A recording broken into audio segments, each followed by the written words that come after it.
다이아몬드 위를 걷는 기분이 어떤지 궁금하다면 독일의 노드링겐 마을로 가보세요. 귀여운 집과 빨간 지붕이 있는 전형적인 동화 속 마을처럼 보이지만 사실 이 마을의 벽과 거리에는 72,000개가 넘는 다이아몬드가 박혀 있어요. 현미경이 있어야만 볼 수 있지만 다이아몬드는 분명히 존재합니다.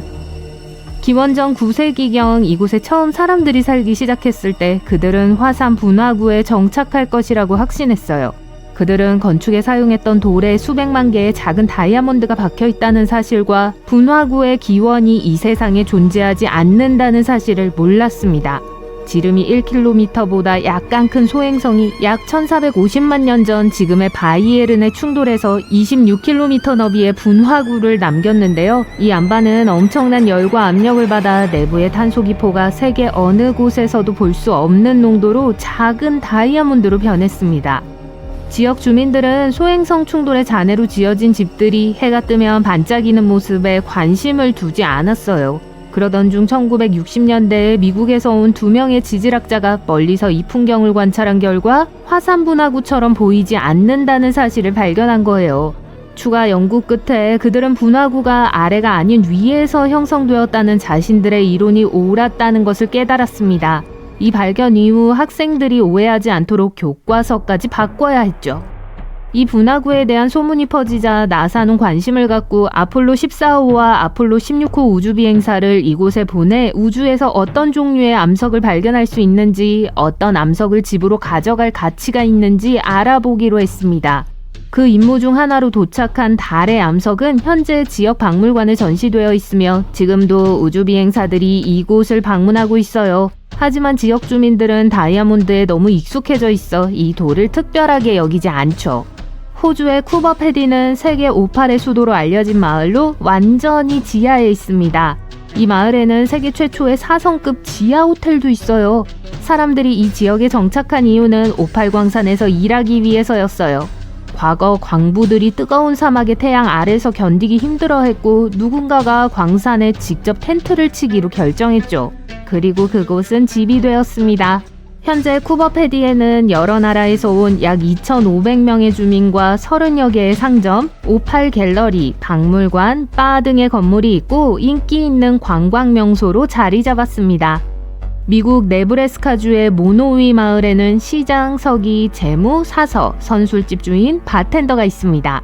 하지만 공식적으로 인구는 단 1명에 불과해요. 엘시 아일러는 2004년부터 이 모든 일을 직접 하면서 세금을 납부하고 시장으로 직접 투표에 참여했습니다. 1930년대만 해도 모노위에는 150명의 인구와 식료품점, 식당이 있었는데요. 농업 환경이 나빠지면서 사람들이 한 가족씩 떠나기 시작했고 결국 1명으로 줄어들었습니다. 집 짓는 데 드는 비용을 절약하고 싶다면 스페인의 세테닐 데 라스 보데가스 마을에 있는 부동산을 찾아보세요. 3,000명의 주민이 카디스 산맥의 산 아래나 산의 측면에 거주하며 산맥을 자연적인 벽과 천장으로 사용하고 있어요. 최초의 정착민들은 선사시대에 이곳으로 이주했어요. 바위는 여름에는 집을 시원하게, 겨울에는 따뜻하게 유지해줍니다. 아제르바이잔의 네프트 다슬라리는 석유 플랫폼으로 1940년 카스피해에 직접 건설됐어요. 풍부한 석유 매장량을 발견한 후 성장하기 시작해서 현재는 약 5,000명의 사람들이 일하고 생활하는 플랫폼 네트워크로 구성되어 있습니다. 이 마을에는 아파트, 다리, 도서관, 커뮤니티 센터, 심지어 영화관까지 있어요. 일본의 나고로 마을에는 허수아비 마을이라는 비공식적인 별칭이 있습니다. 마지막 아이들이 이곳에서 태어난 건 20여 년 전이에요. 공식적으로는 50명 미만의 주민이 살고 있지만 350개의 실물 크기의 인간 인형 덕분에 마을이 온전히 느껴지죠. 2000년 한 지역 여성이 노쇠한 아버지를 돌보기 위해 이곳에 돌아왔을 때 그녀는 텅 빈 거리와 상점, 학교를 보았습니다. 이를 바꾸기 위해 그녀는 친구들과 함께 주민들을 대신할 귀여운 인형을 만들기 시작했어요. 알래스카의 휘티어 마을 전체가 14층짜리 막사 건물 한 지붕 아래 모여 살고 있습니다. 약 220명의 주민이 1년 내내 이곳에 거주하며 상점, 경찰서, 우체국, 병원, 교회도 모두 이곳에 있어요. 주민들은 대부분 상업용 어업, 레크레이션, 관광업에 종사하거나 주 정부 페리 및 철도에 근무하고 있습니다. 모든 것을 한 곳에 모아두는 아이디어는 항상 추운 기후에서 난방비를 절약하고 주민들이 모든 업무를 실내에서 처리할 수 있도록 하기 위해서예요. 이렇게 하면 주민들은 견딜 수 없을 정도로 강한 바람을 맞을 필요가 없습니다. 노르웨이 스발바르에는 10월 25일에는 해가 지고 그 후 4개월 동안 다시 떠오르지 않는 마을이 있습니다. 봄에 해가 다시 떠오르면 지역 주민들은 12시 15분에 오래된 병원 계단에 모여 해를 환영하고 해의 귀환을 축하해요. 그 후 4개월 이상 해가 지지 않습니다. 이는 지구의 자전축이 기울어져 있기 때문에 일어나는 현상이에요. 태양은 북극과 남극에서 매년 한 번씩만 뜨고 지는데요. 롱위에르비에는 세계에서 가장 북쪽에 있는 도시이기 때문에 그 영향을 받습니다. 주민들은 가끔 길거리에서 북극곰과 술록을 보고 스노모빌을 타고 이동하기도 해요. 이탈리아의 비간넬라 마을은 산의 반대편 깊은 계곡의 바닥에 지어졌습니다. 이것들이 거대한 그림자를 들이우고 겨울 내내 마을의 햇빛을 차단해요. 지역 주민들은 수세기 동안 그렇게 살아왔어요. 한 엔지니어가 산의 반대편 경사면에 커다란 거울을 높이 세우기로 결정하기 전까지는요. 이 거울은 컴퓨터로 작동하며 가장 어두운 달에 하루에 최소 6시간 동안 비간넬라 중앙광장에 빛을 반사합니다. 콜롬비아의 산타크루즈 델 이슬로테는 만 117제곱미터 면적에 약 600명의 주민이 살고 있는 세계에서 가장 인구가 많은 섬 중 하나예요. 어부들은 한 세기 전에 산호섬 위에 이 섬을 건설했습니다. 그들은 아름다운 위치와 모기가 없다는 이유로 이 섬을 선택했죠. 최초 정착민들의 가족은 점점 늘어났고 그들 대부분은 섬을 떠나지 않았습니다. 이곳에는 6가지 성을 가진 사람들만 살고 있어요. 가족에게 추가 공간이 필요하면 마을에 있는 약 100채의 집 중 한 채의 층을 하나 더 추가하면 됩니다. 지금은 학교, 상점, 교회, 식당이 하나씩 있어요. 도로가 자동차나 트럭이 지나갈 만큼 넓지 않아 차가 다니지 않고 거리도 걸어서 충분히 갈 수 있는 정도예요. 섬 주민 모두가 서로를 알기 때문에 문을 잠그는 집이 없고 범죄도 한 건도 발생하지 않았습니다. 사람들이 문을 잠그지 않는 또 다른 곳은 인도의 샤니 싱나푸르 마을이에요. 실제로 이 마을의 집과 상점에는 현관문, 열쇠, 자물쇠가 없지만 주민들은 결코 안전을 의심하지 않죠. 주민들은 마을이 샤니 왕의 보호를 받고 있으며 샤니 왕은 물건을 훔치려는 사람을 벌할 것이라고 믿습니다. 전설에 따르면 약 300년 전 폭우와 홍수가 난 후 지역 주민들이 거대한 바위를 발견했다고 해요. 같은 날 밤 샤니 신이 마을 촌장의 꿈에 나타나 마을에 있는 바위를 보호해주면 마을을 지켜주겠다고 약속했습니다. 그 신은 바위 위에 살면서 마을을 감독하게 됐어요. 마을의 첫 번째 은행이 문을 열자 전통을 존중하기 위해 유리로 된 입구를 만들고 리모컨이 달린 전자식 자물쇠를 달았습니다. 세상에서 가장 편안한 곳을 찾고 있다면 플로리다의 더 빌리지를 확인해 보세요. 집에 55세 이상의 사람이 1명 이상 거주하지 않으면 이곳으로 이사할 수 없습니다.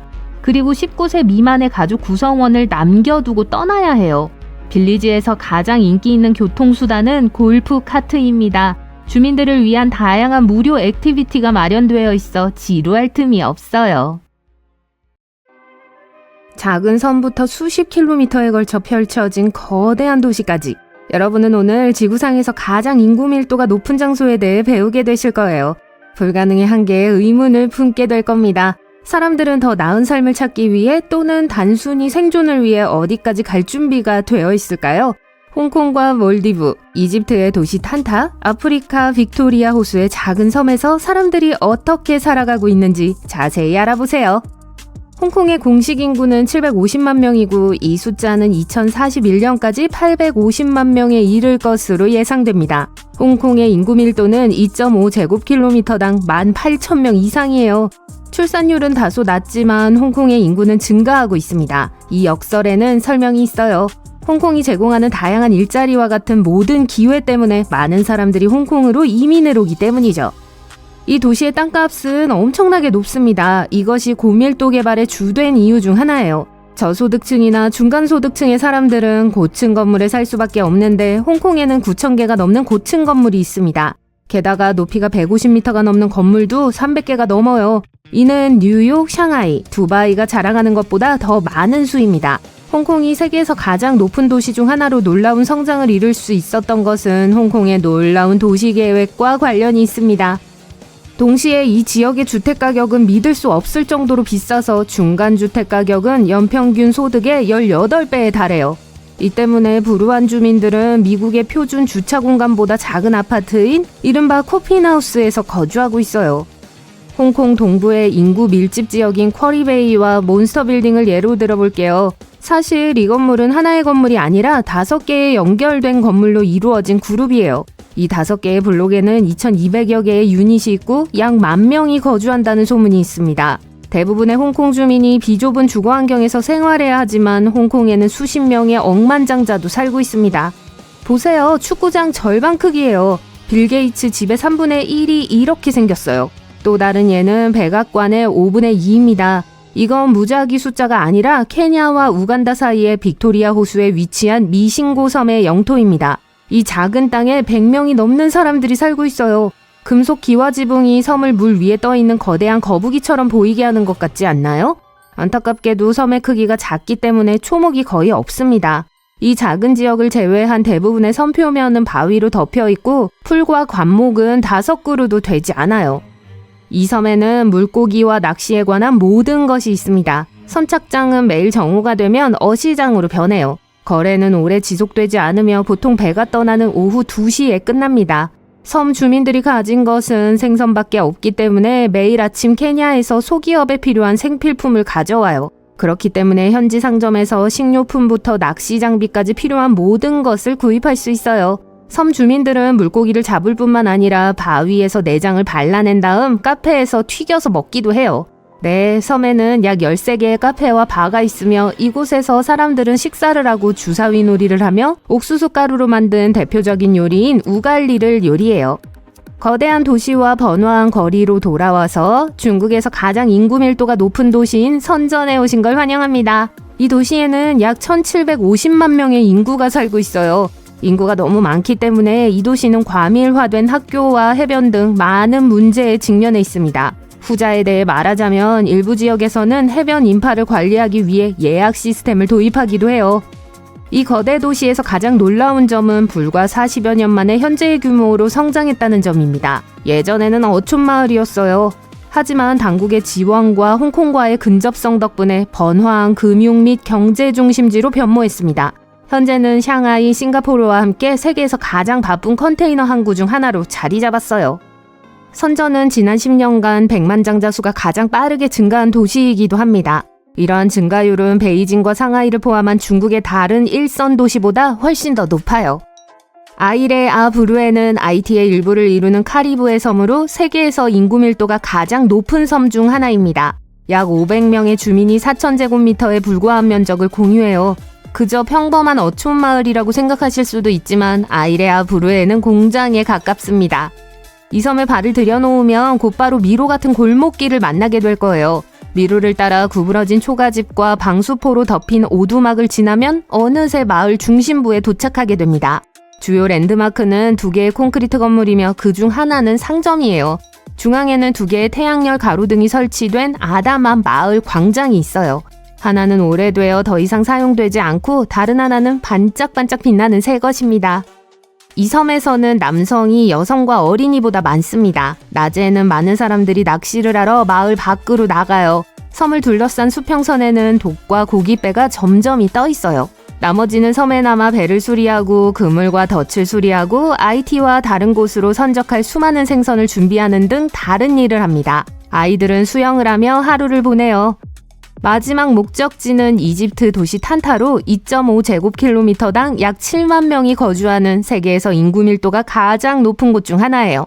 비교하자면 뉴욕의 2.5제곱킬로미터당 인구는 3만 명에 약간 못 미칩니다. 카이로와 알렉산드리아 사이에 위치한 도시예요. 이곳에는 거대한 면화 농장이 있으며 1856년에는 이 지역에서 재배한 면화를 유럽으로 수출하기 위해 철도 네트워크의 정거장이 되었습니다. 탄타 주변 지역은 대부분 들판이었지만 정착지는 크고 붐비는 도시로 변했어요. 10월 하순이 되면 이 도시는 목화 수확을 축하하는 축제의 중심지가 됩니다. 델타 지역과 아랍 세계의 다른 지역에서 300만 명의 사람들이 8일간의 다채로운 축제를 즐기기 위해 모여들죠. 탄타는 달콤한 캔디로 유명해요. 젤라틴, 코코넛, 참깨, 땅콩, 병아리콩으로 만들어져요. 많은 이집트인들이 이 도시를 방문하는 축제 기간에 이 과자가 많이 팔리는데 18세기부터 별미로 여겨져 온 건 당연해요. 탄타에는 면화 가공 공장과 섬유 산업도 많이 있습니다. 또한 탄타 대학교는 1962년에 설립된 대학 도시이기도 해요. 몰디브의 수도인 말레는 2.5제곱킬로미터에 49,000명이 거주하는 인구 20만 명 이상의 도시입니다. 국토의 80%가 해수면보다 1.2m 정도 높기 때문에 섬의 일부가 물에 잠기면 주민들은 이주해야 해요. 폐기물 관리를 위해 만들어진 인공섬이 너무 과부하가 걸리고 있습니다. 1967년 또 다른 인공섬인 훌후말레가 급격한 인구 압박을 완화하기 위해 건설되었습니다. 지금은 이미 말레만큼 발전했어요. 몰디브는 805km의 축을 따라 뻗어있는 천여 개의 섬으로 이루어져 있습니다. 모두 산호섬으로 선사시대 해저 화산 주변에서 커져왔죠. 188개의 섬에만 사람이 살고 있지만 대부분의 섬에는 주민수가 1000명 미만입니다. 점점 더 많은 몰디브 사람들이 섬 생활을 포기하고 수도로 이주하고 있어요. 말레는 이미 사람이 거주할 수 있는 한계에 부딪혀 있습니다. 더 많은 사람들이 이곳으로 이주한다면 말레의 물리적 구조를 완전히 바꿔야 할 거예요. 당국은 이미 말레를 바다 다리와 인공섬으로 둘러싸고 집들로 가득 채우고 있습니다. 30만 명의 사람들과 8만 마리 이상의 말. 네, 아이슬란드입니다. 아이슬란드의 말 품종은 매우 특이한데 강하고 오래 살며 그 때문에 세계적으로 인기가 있습니다. 이 말은 북아메리카와 유럽에도 있지만 아이슬란드 사람들이 자기들의 품종에서 원하지 않는 특징이 있을 수 있어요. 그래서 아이슬란드 사람들은 아이슬란드 품종이 다른 품종과 섞이지 않기를 원했고 1000년 전에 말 수입 금지법을 통과시켰습니다. 맞아요. 아이슬란드에서 온 말이라고 해도 다시 아이슬란드로 데려갈 수 없어요. 싱가포르에서는 껌을 씹지 마세요. 공공기물 파괴범들이 껌을 문 감지기에 붙이거나 대중교통을 방해하곤 했습니다. 그래서 정부는 껌을 청소하는데 매년 약 2억 원을 지출해야 했습니다. 껌을 법으로 금지시키는 것이 더 쉬웠기 때문에 어떤 껌도 사고 팔 수 없고 풍선껌을 불 수도 없어요. 껌을 가지고 가는 것도 좋은 생각이 아니에요. 이탈리아 도시 밀라노에서는 공공장소에서 얼굴을 찡그리는 것은 불법입니다. 적어도 몇 세기 전에는 그랬어요. 어려운 역사적 시대를 겪으면서 밀라노는 눈에 띄는 방법을 생각해내야 했고, 그래서 사람들이 공공장소에서 미소를 짓고 전반적으로 좋은 기분을 유지하도록 하는 법을 만들었던 것이에요.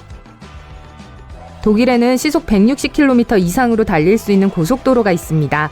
하지만 만약 고속도로에서 신나게 달리다가 기름이 떨어지면 상당한 벌금을 물게 될 거예요. 주유소에서 불과 몇 킬로미터 떨어진 곳에 있어서 그냥 걸어가려고 한다고요?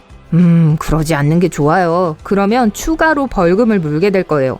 독일인들은 차에 기름을 채우는 것을 차주의 책임으로 여깁니다. 그리고 고속도로를 따라 걷는 건 그렇게 안전하지 않아요. 차를 고속도로에 두는 것도 마찬가지예요. 뉴질랜드에서 인사드립니다. 만약 수탉과 함께 열기구를 타면서 일요일 오후를 보내고 싶다면 다른 나라를 알아보는 게 좋을 거예요. 왜냐하면 뉴질랜드에서는 불법이거든요. 죄송합니다. 여기서 별로 멀지 않은 곳 호주에서는 1966년에 공공장소에서 연을 날리는 것을 금지하는 법이 있었어요. 만약 다른 사람에게 방해가 된다면 말이죠. 다행히도 1966년은 오래전 일이기 때문에 여러분이 공원에서 연 날리기를 한다고 해도 이 법으로 제지당하지는 않을 거예요. 하지만 호주에서 염소를 차에 묶어두는 건 불법이에요. 또한 배트맨과 로빈처럼 옷을 입지 마세요. 실제 정의의 사도가 아니라는 걸 경찰에게 증명하고 싶지 않다면요. 어떤 도시에서는 택시 운전사가 항상 트렁크에 건초 더미를 가지고 있어야 합니다. 적어도 1980년까지는 그랬어야 했어요. 이 법은 말이 여전히 유행하던 옛 시절에서 유래했습니다. 말을 연료로 채울 수 없으니까요. 그렇죠?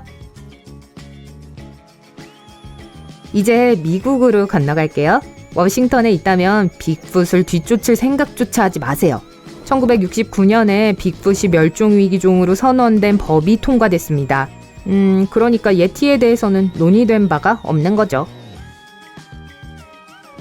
버몬트주에서는 빨랫줄을 거는 것을 금지하는 규정이 있었는데 일부 사람들이 다른 사람의 빨랫감과 속옷을 보는 것이 불쾌하다고 반대 투표를 했기 때문이에요. 그래서 사람들은 새로운 규정을 만들었어요. 사람들이 빨랫줄을 거는 것을 금지할 수 없다는 규정이죠. 서로 정반대되는 규칙, 효과는 있겠죠? 쉿, 들리세요? 누가 이 문 뒤에서 말을 하고 있나요? 아, 무슨 말을 하는지 궁금하네요. 잠깐 멈추세요. 여러분이 오클라호마에 있다면요. 법에 의하면 몰래 돌아다니면서 누군가의 대화를 우연히 엿듣고 나중에 그것을 퍼뜨리거나 출판할 수 없다고 합니다. 그러니 공유할 것이 있다면 오클라호마 사람들에게 가서 말하세요. 여러분의 비밀은 그곳에서 안전해요. 만약 여러분이 네바다에서 산책을 하다가 인도에 누워서 휴식을 취하기로 했다면 다시 한번 생각해보세요. 거기서는 불법이거든요. 바닥에 앉지도 마세요. 그것도 문제가 될 거예요. 사소한 차이지만요. 메릴랜드주 볼티모어에 가거든 사자를 영화관에 데려가지 마세요. 사자가 아무리 영화를 보고 싶어 한다고 해도 규칙은 규칙이에요. 또한 그곳에서는 위반해서는 안 되는 몇 가지가 더 있어요. 공공장소에서 나쁜 말을 하면 안 돼요. 바다에서 수영하는 동안 먹지 마세요. 공원에서 민소매 셔츠를 입지 마세요. 아이오와주에서는 고속도로를 향해서 벽돌을 던져서는 안 됩니다. 시의회에서 서면 허가를 받지 않는 한 말이죠. 글쎄요, 생각해보면 충분히 그럴만해요. 도시 곳곳에 있는 번쩍이는 대형 광고판을 보고 싶지 않다면 하와이로 가세요. 1920년에 광고판이 금지됐어요. 그게 하와이를 방문해야 하는 유일한 이유는 분명 아니지만 알아두면 좋아요. 그런데 버몬트 및 메인주와 같은 다른 주도 그 뒤를 따랐고 그 사실을 자랑스러워합니다. 조지아의 한 마을에서는 프라이드 치킨을 먹는 것을 매우 심각하게 여기는데 포크는 안 돼요. 손으로 먹어야 합니다. 실제로 2009년 식당에서 91번째 생일을 맞은 한 여성이 포크로 치킨을 먹고 있었는데 경찰이 와서 여성에게 체포한다고 말했어요. 그 여성은 나중에 풀려났지만 조지아에서 치킨을 먹을 때는 조심하세요. 치킨 얘기가 나와서 말인데 왜 닭이 길을 건넜는지 아세요? 확실하지는 않지만 제가 아는 건 그 농담이 확실히 조지아에서 유래한 것은 아니라는 점입니다. 왜냐하면 닭이 길을 건너는 건 불법이거든요. 실리 스트링이 재밌다고 생각하세요? 엘라바마주의 한 마을은 그렇게 생각하지 않습니다. 왜냐하면 모든 종류의 콩알탄, 스프레이 스트링과 유사한 물질을 보관, 사용, 저장, 판매, 제조 또는 증정하는 것이 철저하게 금지되고 있기 때문이죠. 조심하세요. 그리고 거기에 있을 때는 눈을 가리고 운전하지 마세요. 그것은 법으로 통과되었는데 말 그대로 길에서 눈을 떼지 마세요 라는 걸 철저히 지켜야 합니다. 자, 이제 그만해. 욕조에서 더 이상 잠을 자지 마, 당나귀야. 애리조나에 사는 사람들은 법을 어기지 않기 위해 당나귀에게 이렇게 말합니다. 1920년대에 지역 사람들은 한 목장 주인의 당나귀가 홍수로 떠내려가는 욕조에 있는 것을 보았습니다. 홍수는 지역 댐이 부서져서 발생했고 목장의 뒷마당에 욕조가 버려져 있었어요. 그 당나귀는 그저 거기서 낮잠을 자기로 한 것뿐이었어요. 긴 하루, 따뜻한 오후, 점심 후에 쏟아지는 졸음. 어쩔 수 없었다는 걸 이해할 수 있을 거예요. 사람들은 떠내려가는 욕조에서 당나귀를 구조한 후 그 마을에서 당나귀가 욕조에서 잠을 자는 것을 금지하기로 했습니다. 혹시 모르니까요. 한편 코네티컷주에서는 피클이 피클로 간주되기 위해서는 통통 튀어야 합니다. 1940년대에 심지어 두 남자가 불법적인 피클을 판매한 혐의로 체포됐습니다. 피클이 튀지 않았기 때문이었어요. 그런데 문제는 어떻게 피클이 튈 수 있죠? 한편 코네티컷에서의 또 하나의 에피소드로 손으로 걸으면서 길을 건너는 건 불법입니다. 이건 어기기 제일 힘든 법 중 하나네요. 가장 친한 친구의 생일이에요. 선물로 뭘 주면 좋을까요? 스파 상품권? 놀이공원 이용권? 멋진 식당에서의 저녁 식사? 쥐는 어때요? 불행히도 몬태나주에서는 쥐를 선물로 주는 건 불법이에요. 법을 준수하는 게 좋겠죠.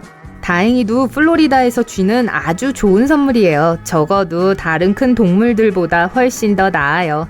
왜냐하면 플로리다에서는 큰 동물에 대해서 주차비를 지불해야 하기 때문이죠. 낙타, 코끼리, 말, 그리고 나머지 동물 친구들. 미안하지만 규칙을 존중해야 합니다. 안녕하세요. 간단한 질문을 드릴게요. 일본의 수도는 어디인가요? 도쿄라고 하셨다면 맞습니다. 도쿄는 일본에서 가장 현대적이고 다채로운 도시 중 하나입니다. 하지만 1000년이 넘는 시간 동안 교토가 그 자리를 차지했습니다. 네, 이름이 비슷하죠? 하지만 도쿄는 일본의 미래 중심지지만 교토는 일본에서 가장 전통적이고 역사적인 도시 중 하나입니다. 일본의 문화 수도로 알려져 있죠. 차이점 찾기 게임을 해보겠습니다. 여기 두 장의 사진이 있습니다. 첫 번째는 도쿄에서 찍은 사진이고 두 번째는 교토에서 찍은 사진입니다. 두 사진의 주요 차이점이 무엇인지 알 수 있나요? 잠시만요. 여기 두 장의 사진이 더 있습니다. 첫 번째는 도쿄의 한 구역인 아사쿠사에서 찍은 사진이고 두 번째는 교토에서 찍은 사진입니다. 여기서 가장 큰 차이점은 무엇이라고 생각하시나요? 제가 어디로 향하고 있는지 짐작하실 수 있을 겁니다. 아직 모르시는 분들을 위해 설명해 드리자면 가장 큰 차이점은 색상에 있습니다. 여행할 기회가 있었다면 도시마다 특정 색상의 테마가 있다는 걸 알고 계실 거예요. 로마는 테라코타, 파리는 회색과 세피아 등이죠. 이 이미지를 보면 도쿄는 밝고 전기적이며 약간 혼란스러워 보이기도 합니다. 그리고 교토는 단색이며 더 차분하고 평화로운 인상을 줍니다. 두 도시가 이렇게 다른 이유는 특정 경관법과 관련이 있다는 점이 흥미롭습니다. 2007년 교토에서는 화려한 색상의 거리 간판을 금지하는 새로운 법이 통과되었습니다.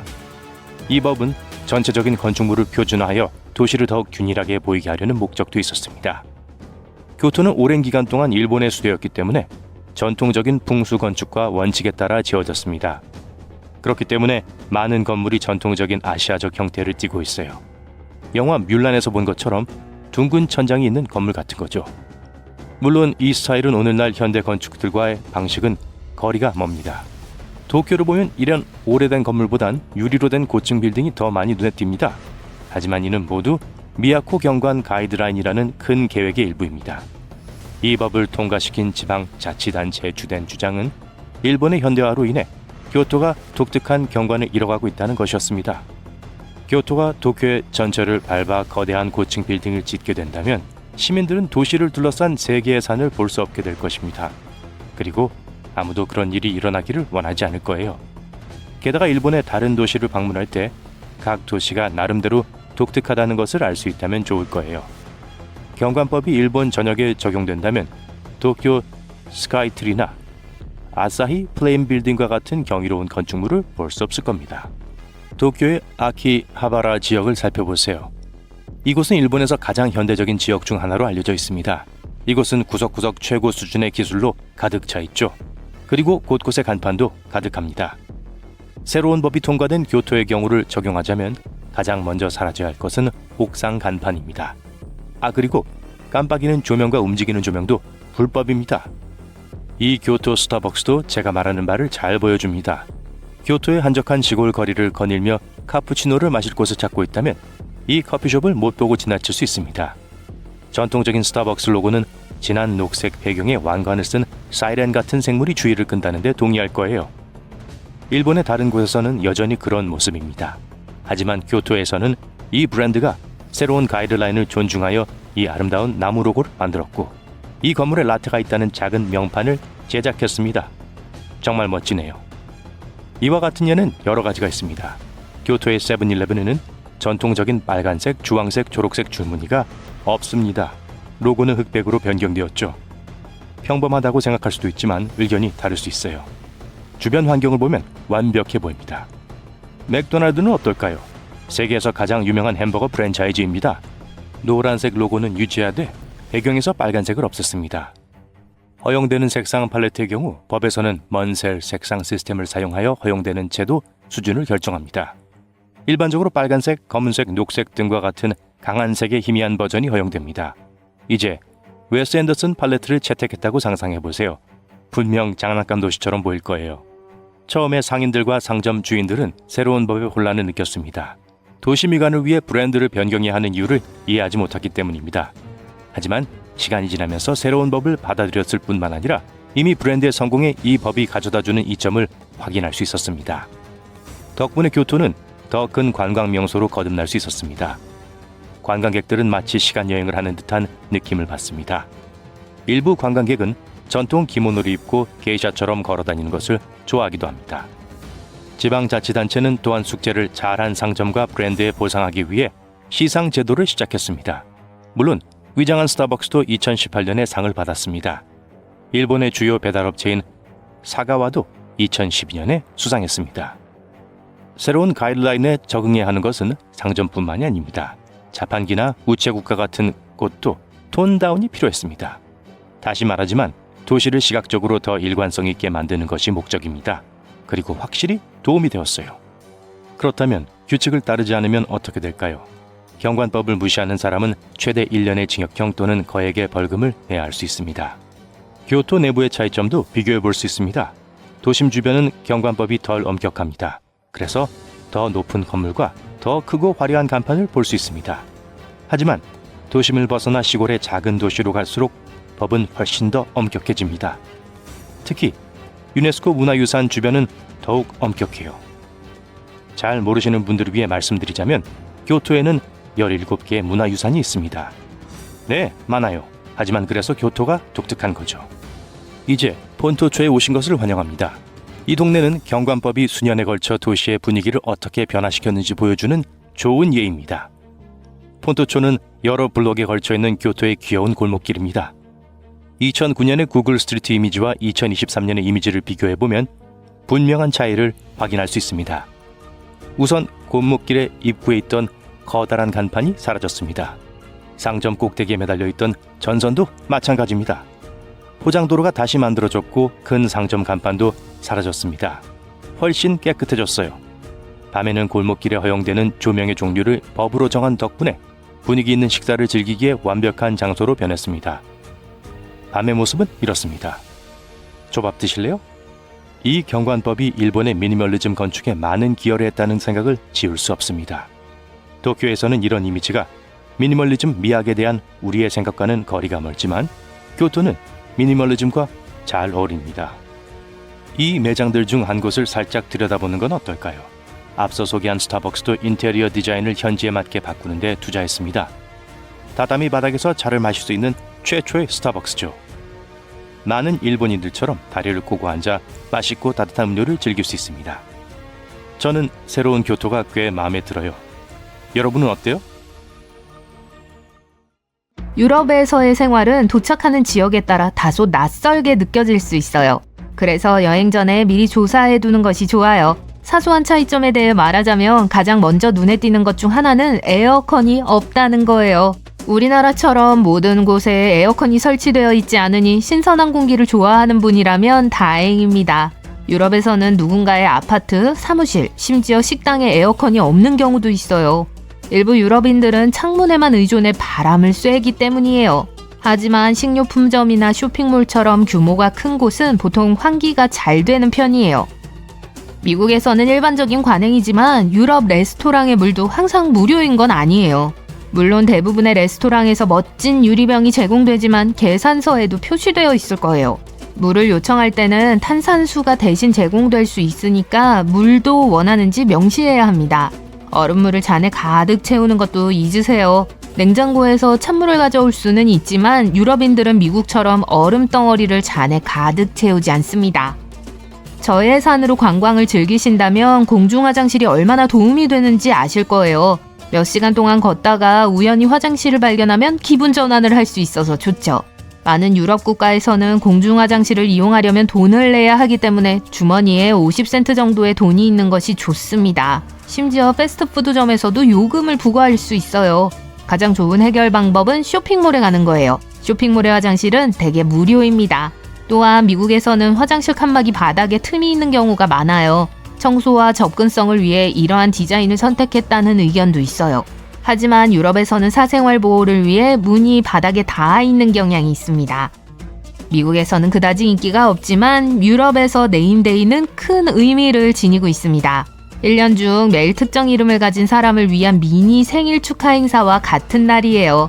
이 전통을 따르는 유럽인들은 이 날을 제2의 생일로 여기며 일부는 실제 생일보다 더 중요하게 생각하기도 해요. 우리가 사물을 인식하는 방식조차도 출신 지역에 따라 완전히 다를 수 있습니다. 100년 된 건물을 예로 들어볼게요. 유럽에서는 거의 새 건물에 가깝지만 미국에서는 오래된 건물로 간주됩니다. 물어보는 사람에 따라 미국인 중 일부는 200년 된 건물을 오래된 것으로 간주할 수도 있어요. 유럽인들은 이 단어를 중세시대 이전의 것을 가리키는 말로 사용합니다. 하지만 거리로 따지면 정반대예요. 유럽인에게는 100km를 운전하는 것이 멀게 느껴질 수 있지만 미국인들에게는 짧은 여행일 수 있습니다. 하지만 유럽이 훨씬 더 혼잡하기 때문에 생각해보면 이해가 되기도 해요.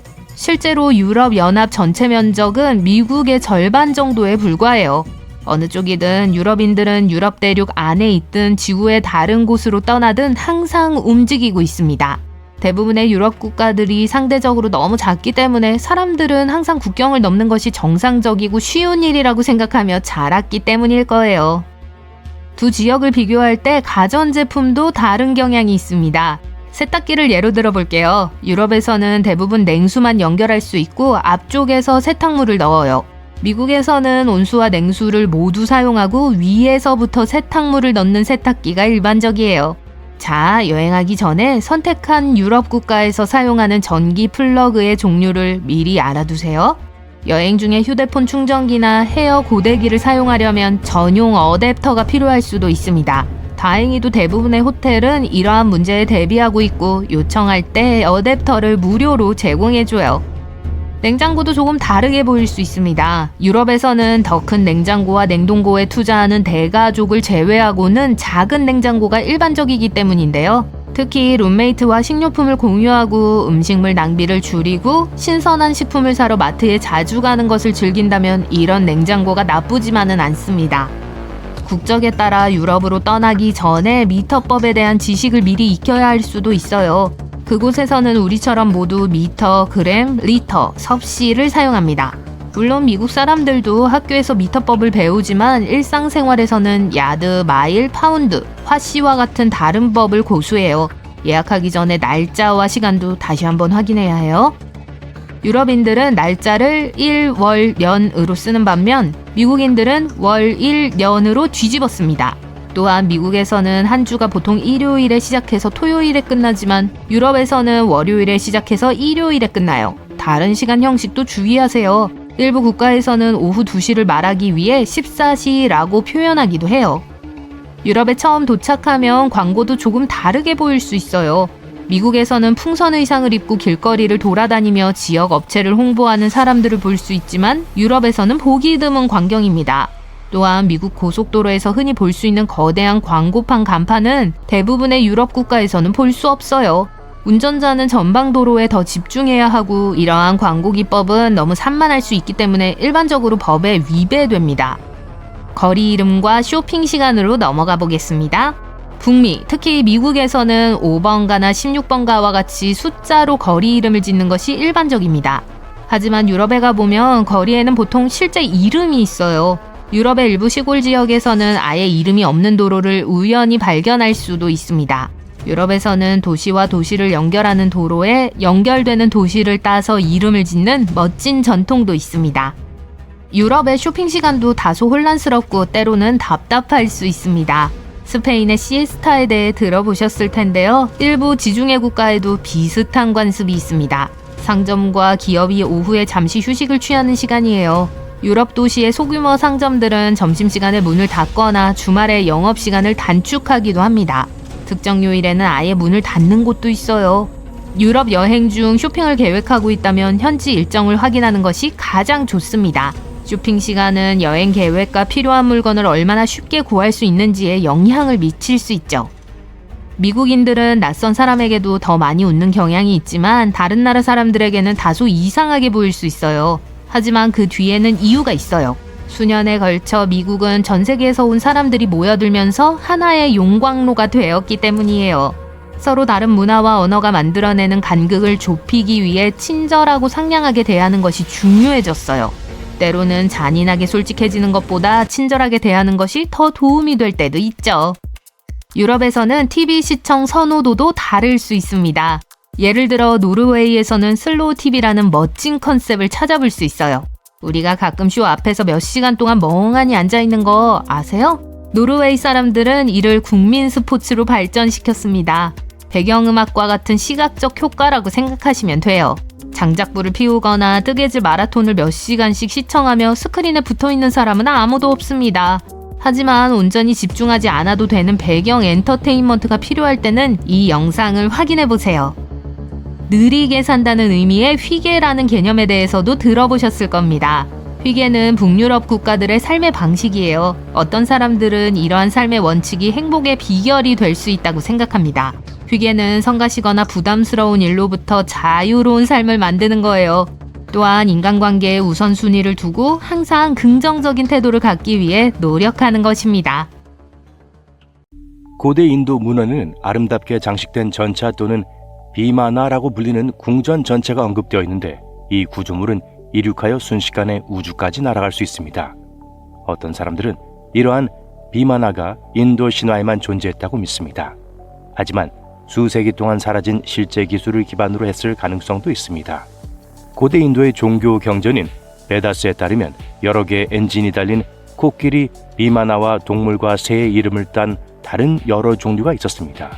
현지 여행용, 외국 여행용, 달과 여러 행성 여행용이 있었어요.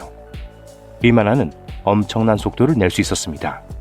어떤 비마나는 2명의 초능력을 가졌어요.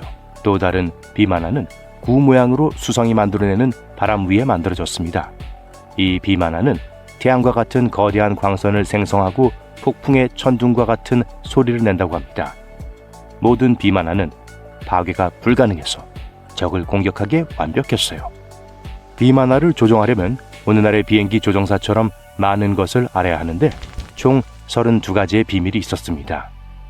여기에는 항공기 구조와 추락하지 않고 이륙하고 기동하는 비결이 포함되어 있어요.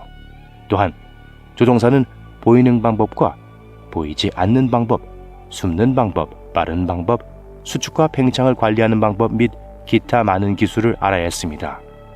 적으로부터 비행기계를 숨기기 위해 조종사는 지구 위 8번째 대기층으로 이동하여 어두운 태양광선의 힘을 사용하라는 지시를 받았습니다. 이 지시는 다소 이상하게 들릴 수 있지만 현대 항공학에서 여전히 의미가 있는 더 현실적인 다른 지시들도 있었습니다. 비마나에 관한 고대 문헌은 비행경로 조종사 훈련, 항법, 심지어 조종사에게 적합한 복장, 장거리 비행에 권장되는 음식과 같은 세부 사항에 초점이 맞춘 섹션이 있습니다. 또한 열을 흡수하는 금속의 사용된 금속, 융점에 대한 기술적 세부 사항도 많이 기록되어 있습니다. 비마나가 신화 그 이상이었다는 이론을 지지하는 사람들은 고대 인도인들이 그저 아름다운 이야기를 꾸며내기 위한 이런 모든 세부 사항까지 자세히 설명하지는 않았을 것이라고 확신합니다. 따라서 하늘을 나는 궁전은 다른 많은 위대한 인도 발명품과 마찬가지로 시대를 훨씬 더 앞선 실제 존재였을 수도 있습니다. 기원전 6세기에 수슈루타라는 인도의 의사가 의학 및 수술에 관한 최초의 지침서를 저술했습니다. 사람들은 그의 업적 때문에 그를 수술의 아버지라고 부르기도 했죠. 수슈루타는 수백 가지의 약용식물에 대한 정보를 정리하고 복잡한 수술 절차를 설명했습니다. 그는 코 재건과 신체의 한 부위에서 다른 부위로 피부를 이식하는 지침을 제공했습니다. 코를 재건하기 위해 이마에서 피부 조각을 떼어내는 원래의 코 성형 방법은 오늘날에도 여전히 사용되고 있습니다. 하지만 당시에는 소셜미디어에서 팔로워들을 놀라게 한 것 이외에 약간 다른 목적이 있었어요. 코 성형은 범죄에 대한 처벌이나 싸움으로 코를 잃은 사람을 돕기 위한 것이었습니다. 우리는 고대 인도의 수학 천재 아리 아바하타에게 제로를 발명한 것을 감사해야 합니다. 별것 아닌 것 같지만 0이 없었다면 이진법도 없고 컴퓨터도 없었을 거예요. 5세기 이전의 사람들은 무를 나타내는 일종의 기호에 대해서만 생각하고 있었습니다. 이 발명으로 더하기, 빼기 및 기타 수학적 연산이 훨씬 쉬워졌죠. 인도 관려의 한 사원벽에는 현존하는 가장 오래된 0이 새겨진 것을 볼 수 있습니다. 인더스 계곡 문명은 기원전 1500년 전부터 자를 사용했어요. 상아로 만든 이 자들은 현재 파키스탄과 인도 북서부 지역에서 발굴 과정에서 발견되었습니다. 이 자들은 놀라운 정확도로 건축에 널리 사용되었습니다. 2.5cm가 약간 넘는 단위가 2.5cm의 5000분의 1 이내의 정밀한 세분으로 표시되어 있었습니다. 다음 발명품은 물리적 아이템이라기보다는 개념에 가깝습니다. 표준화는 여러 사람 사물 또는 관심사를 기반으로 규칙을 설정하는 것입니다. 우리 모두에게 익숙한 멋진 응용 분야 중 하나는 표준 무게입니다. 파운드를 사용하든 킬로그램을 사용하든 무게에 대한 이러한 보편적인 측정값이 필요하겠죠. 이를 위해 우리는 약 4,000년 전에 살았던 인더스 밸리 문명의 상인들에게 큰 경의를 표해야 합니다. 그들은 이러한 표준화된 저울을 사용하여 곡물부터 고급 명품까지 모든 것을 측정했어요. 그리고 그들의 도량형에는 십진법과 이진법 수학 체계가 적용되었습니다. 그들은 첨단 장비는 없었지만 복잡한 계산과 심지어 건설용 모래를 사용하여 상당한 정밀 도구를 구현했습니다. 이들의 표준화 기술은 페르시아와 중앙아시아로 전파되어 세계 도량형 표준이 되었습니다. 요가를 즐겨하는 분이라면 고대 인도의 천재들에게 감사해야 할 개인적인 이유가 분명히 있을 거예요. 5,000년 전인 인도 북부의 인더스 사라스바티 문명이 지배하던 시절, 요가는 베다에 처음 언급되었습니다. 요가는 수세기에 걸쳐 세련되고 구체화되어 깨달음을 얻는 방법에 관한 200여 권의 성스러운 저술과 함께 거대한 가르침으로 성장했습니다. 현대로 접어들면서 요가는 힌두교 작가인 파탄잘리가 요가 경전 수트라를 통해 요가 체계를 정립한 덕분에 새로운 궤도에 올랐습니다. 요가는 전신 회춘, 생명 연장을 위한 수련으로 우리가 오늘날에도 여전히 매트 위에서 하고 있습니다. 요가는 19세기에 이르러서야 서구 세계에 전파되었고 큰 인기를 얻었습니다. 지식인들을 위한 최고의 게임인 체스도 인도의 발명품입니다. 체스의 조상은 차투란가로 지금보다 약 3,000년 전에 인기를 얻기 시작한 전략적인 보드게임입니다. 이 초기 인도 체스는 2명이 아닌 4명이 플레이했으며 64개의 사각형으로 이루어져 있었습니다. 각 플레이어는 폰에서 킹, 비숍에서 나이트까지 8개의 말을 가지고 있었습니다. 그리고 6면이 있는 표준 주사위가 아니라 길쭉한 주사위를 굴렸어요. 마주보는 플레이어는 실제로는 같은 편이었으며 앉은 방향에 따라 두 팀을 구성했습니다. 오늘날 우리가 알고 사랑하는 체스는 고대 인도 문학에서 전설로 처음 언급되었습니다. 라바나라는 악당의 아내가 그를 즐겁게 하기 위해 이 게임을 발명했다고 해요. 샴푸라는 단어는 진정시키다 또는 반죽하다라는 뜻의 힌디어에서 유래했습니다. 이 물질은 1762년 인도에서 발명되었으며 원래는 머리 마사지에 사용되었기 때문에 이런 이름이 붙어졌습니다. 최초의 샴푸는 천연 오일과 허브로 만들어졌어요. 영국 상인들이 이 아이디어에 반해 영국으로 가져갔죠. 원래 헤드 마사지 오일이 오늘날 우리가 알고 있는 샴푸로 발전하는 데는 수년이 걸렸지만 여전히 인도의 발명품입니다. 동물 가죽을 입었던 고대 그리스인들과 달리 인도인들은 지금보다 4, 5세기 전부터 면화를 재배하기 시작했습니다. 그들은 면사를 사용하여 곧 지중해와 그 밖의 지역에서 큰 인기를 끌었던 직물을 생산했습니다. 황마와 양모도 인도에서 그 기원을 찾을 수 있습니다. 캐시미어는 가장 고급스럽고 특별한 양모로 사실 인도 카슈미르 지역에서 생산됩니다. 캐시미어 가디건에 자랑스럽게 달려있는 단추도 고대 인도에서 유래한 것입니다. 약 5,000년 전 인더스 계곡 문명은 조개 껍데기를 작은 구멍이 뚫린 기하학적 모양으로 자르기 시작했습니다. 처음에는 단순한 장식용이었지만 사람들은 조개 껍데기를 옷을 고정하는 데 사용하기 시작했어요. 무선 통신의 선구자를 떠올리면 보통 마르코니의 이름이 가장 먼저 떠오릅니다. 그는 획기적인 업적으로 1909년 노벨 물리학상을 수상했습니다. 하지만 전파 게임에는 잘 알려지지 않은 영웅이 있는데 그의 이름은 자그디시 찬드라 보스경입니다. 그는 1895년에 무선 통신 전파의 비밀을 밝혔습니다. 그는 캘커타의 시청에서 약 23m 거리로 전자 기파를 쏘았고 그것이 벽을 뚫고 종을 울리고 화약을 터뜨리기까지 했습니다. 마르코니는 보스의 책의 한 페이지를 빌려 그의 발명품인 수은 무선 전신용 건파기를 자신의 양방향 라디오의 청사진으로 삼았습니다. 보스는 자신의 천재적인 발명품에 특허를 내지 않았기 때문에 한 세기가 지난 후에야 그 공로를 인정받았습니다. 세계 여행을 떠나요. 전 세계 인터넷 사용자들이 발견한 가장 흥미로운 것들을 보여드리겠습니다. 작은 사실들이 무엇보다도 문화를 돋보이게 합니다. 신비한 세계, 아시아에서부터 시작할게요. 첫 번째 방문지는 인도예요. 머지않아 중국을 제치고 세계에서 가장 인구가 많은 나라가 될 겁니다. 이곳은 많은 훈련 및 코칭 센터가 위치한 거리예요. 인도의 일부 남부주에서 사람들은 여전히 바나나 잎에 식사를 제공하는 환경 친화적인 전통을 널리 따르고 있습니다. 한 친절한 레딧 이용자가 전형적인 식사가 어떤 모습인지 공유했어요. 그러자 다른 사용자가 그것은 지구 반대편 푸에르토리코에서도 흔한 일이라고 말했습니다. 바로 이것은 스리랑카에서는 낚시를 하는 평범한 날이에요.